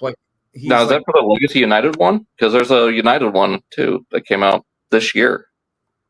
Let's see.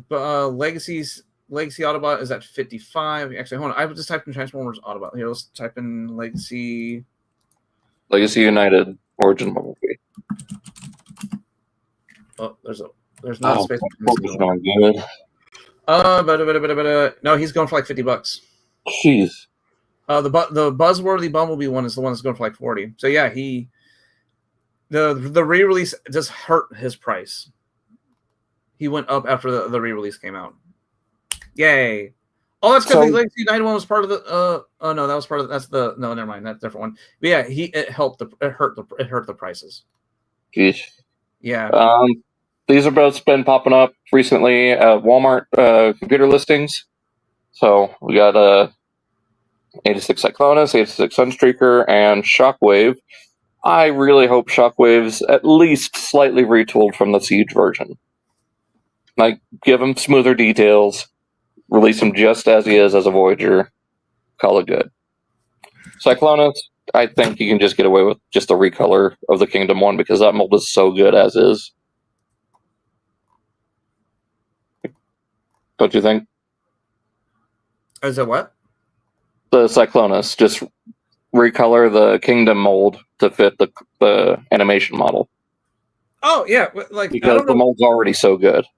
I don't know if anybody. I don't know. I don't know if anybody remembers, but they said out loud they initially designed him to be in Studio Series.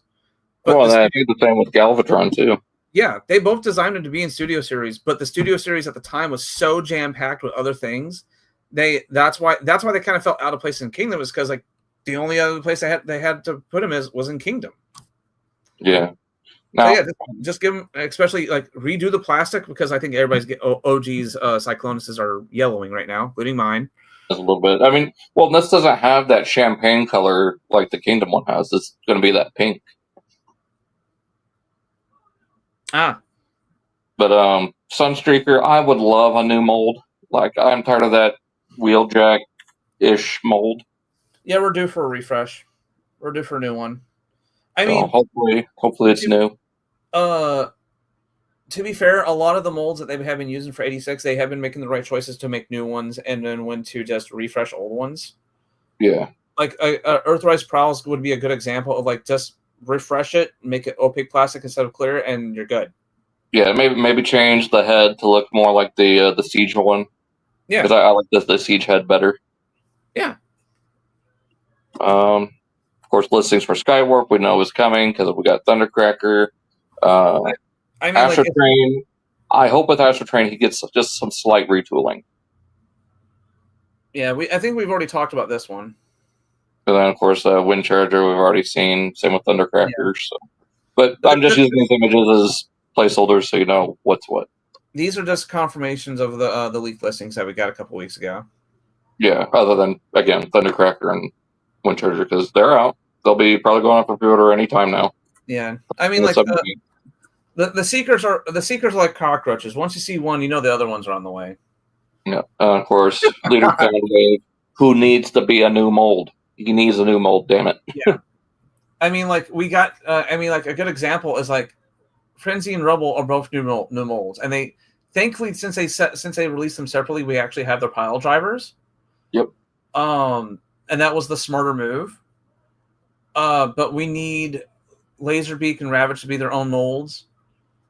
Yeah, which I think they can get away with that with the later budget. They don't really have, like, if they do what they did with Perceptor and make those two extra parts separate accessories. Yeah. They can get away with making a new mold for Soundwave and a new mold for the cassettes. And I said it once, I'll say it again. You can only have a robot transform into a box so many ways without it being stupidly overly complicated, because it's a boxy dude turning into a box, and the box doesn't even have wheels. It's just a box that can hold other boxes. It has one wheel, the volume knob. You can it's like no offense to people who like that, you can instantly omit that and just make that a callback as like a little lump on the side. Save yourself some part count. Cue the Peter Griffin driving off the side of the road. Aww. And then, giving us a new mold for this gives you a pathway to do Marvel Comic Color Soundwave and Sound Blaster. We need a new Sound Blaster that's not going to yellow. My Sound Blaster is yellowing bad, and that's the Takara one. That reminds me, I need to start buying up the some of the cheaper 86 Studio Series figures. Not like Hot Rod, but like Ka and a few others, because I sold all those initially. Then I made a U-turn. I was like, no, I'm collecting these again. And I had a Hot Rod. Hot Rod's so expensive now. So, getting into third-party stuff, we got a upgrade kit from DNA for Long Haul and Hook. That includes the horns, which that does not look like the horn that Long Haul used, so I'll just switch it with the one that comes with the Bone Crusher upgrade. Because it just fits in the 5mm hand, I'll just swap them. Get these new wheels for Long Haul that kind of put them down towards the leg so you get better use out of the knee. You get a new waist piece so you can have waist swivel. And then these parts are for Devastator for combined mode, so get right. like I'm perfectly like as of right now, I don't think I need to see any more improvements on this Devi. Well, these are more for like the individual members. Like the stuff they've added for Devastator has been very, very minor, if anything. But yeah, you get a waist swivel for Onslaught with that new waist piece. The wheels get moved back just a little bit for truck mode, and then you can put those parts on the back for like a weapons for weapon storage. And then yeah, you get the horn. So I don't think this improves at all. I mean, this is purely an optional thing you can do, but I don't think it really improves his back. Maybe it makes it like more flat. More flat, yeah, instead of just off, but still comes off quite a bit. So it's, again, hopefully it's purely optional. You do get the blaster on the side of the head, like the G1 toy. Yeah, but it's like the reason why the legs are there originally is because of how firm everything locks into it. Yeah. So it's like it's aesthetic more versus stability at that point. Yeah.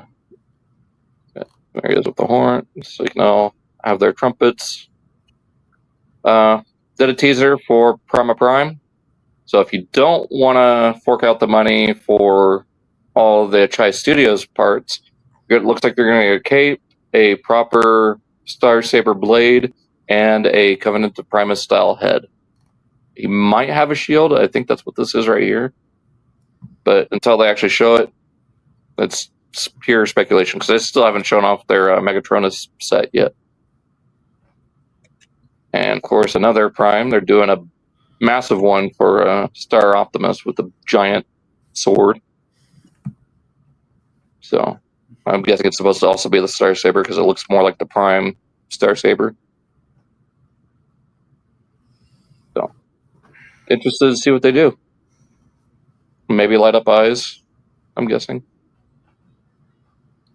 That's doable. I mean, like, just do the same thing they did with Tidal Wave. Just take your head apart, put the glasses in, and dang. Yeah. Because like if you can put glowing eyes in Tidal Wave, you can put glowing eyes in Star Optimus. Yeah. Yeah. Doable. Very doable. Mm-hmm. Tri Studios, so looks like the hands are final for their Galvatron, and they're starting prototypes of the Bumblebee head, which again looks better than the stock Hasbro one. So definitely going to keep my eye out for that upgraded head. Funbee Studios doing a fusion cannon for 86 Megatron, and it does work with tank mode. Yeah, it looks like the barrel slides down to extend for tank mode. I still need to get mine in. So I might get this. Someone on eBay has one available. I don't know if it's this or another person's design, but I think it might be Funbee Studios' design. I don't remember. But there's that. Yeah, we already looked at 6 shots. So I'll just skip past those. Toy Buddy. We kind of looked at this for the TFCon panel, but this is their prototype of Scourge. Ah. I believe these are supposed to be MP scale. little freezer can fit inside the truck bed.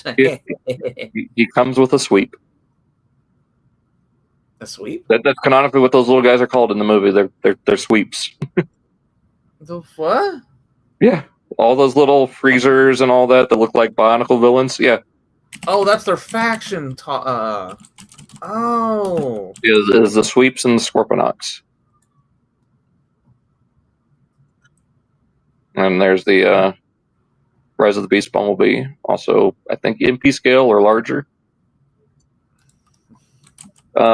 This is interesting. It's not. I don't think it's necessarily a KO, but it is very much inspired by Tigerhawk. It's a company called Lijiang Bianjing. I'm probably butchering that to hell. But it is kind of a modular or swappable part of Tigerhawk. Novocaine, that was the other one. Yeah, Freezer and Novocaine. Holy crap, they are card sweeps. Why the fuck? Where was this fucking mentioned? I don't know. I don't know where it came from, but yeah, they're called sweeps. There's the Tiger Hawk. I don't know if you're still seeing it or not. Yeah, I'm still seeing it. I just had to do a quick Google search because they're called the sweeps. What the what? I might have to find this and get it because it actually does look pretty cool. Yeah, I like the thickness on the forearms. On the front leg, the actual forearms. Yeah, because he looks like if he's going to kick you, I'm guessing, no matter what form, he's technically kicking you. Those look so chunky. They kick you, sending you like a mile down the road. Have you seen that clip? Have you seen that clip of someone doing GTA RP and they smack into a cop car? The kid just goes like, no. I'll have to find it. That's kind of what I imagined, like someone just standing on the road. Or there's this one video. I'll have to find it. It's so messed up. It's hilarious. Like, is that a baby? But there we go. Robot Toys. They're doing a Legend Scale Transmetal Primal. So if you want a little pocket-sized skateboard gorilla, there you go. And this is the same company that did that Tagatron that you really like. Like, oh, kitty.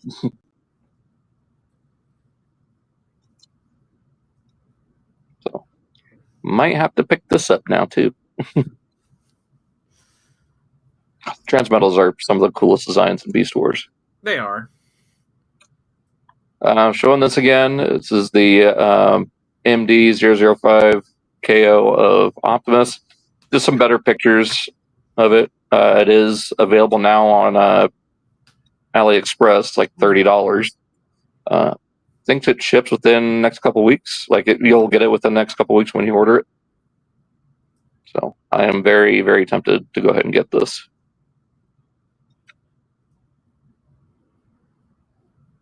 Because that's the closest color scheme to the original Shattered Glass. So yeah, much better than the officials that have been coming out. But that's everything for news and screen share. Now, let me see if there's been anything updated on TFW. Don't think there has, but as per usual, give it 30 minutes after we get done. Exactly. Like, what was it? Not even a couple of hours after last stream, we found out about that World Draconis, and I was like, well, when you're right, you're right. Yep. Shoot, it's almost like I know it's like I can guess most of Hasbro's what they're going to do, but most of the time it's going to be a coin flip. But Japan, though, I know exactly what the hell they're doing. It's like the scene from the '86 movie, like. What do you know about it, lad? I don't know. I just got this feeling. It's not a feeling. It's like I know their playbook. They're releasing a bunch of small dudes first. I was like, bruh, it's only a matter of time before we get their own dedicated big dude, and that big dude's going to have a rival. And then at one point, they're probably going to even release an even bigger dude that makes the two big dudes combined. The next thing, we're going to have a big dude. It goes on and on and on. The combination play gimmick for Japan has a certain play-by-play, if I want to call it something, you know, like you see the rhythms, you see the I've seen this movie before type of situation. Yeah, but I think that's a good spot to end it because I need to get some stuff done. So I need to get ready for my Gundam tournament. So why don't you lead us out with where we find you? Of course, you can find me here on YouTube at Werewolf Finder for my toy reviews and Werewolf Finder Gaming for my video game reviews. And we should be back with either Transformers the game on Wii or Transformers Armada on PS2. Depends on when that cable comes in. Not sure. Awesome. You can find me everywhere at Daltinia95 and catch us again in 2 weeks. We'll probably go over whatever happened on Transformers Day, so the reveal of Shockwave and if anything goes up on pre-order. And, of course, any other news and hauls in between. So, hope you guys enjoyed this stream. Stay tuned for more videos on both of our channels. I've got Alan's down in the below, and I still got his eBay page. I don't know if he's still got anything on his eBay page, but it's there. Oh yeah, no, there's always stuff on there. I'm always looking to thin down, especially because I'm trying to focus my collections more now. There we go. So, catch you guys in the next stream. Again, hope you guys enjoyed. Catch you all on the flip side. Also, Beast Wars and Animorphs.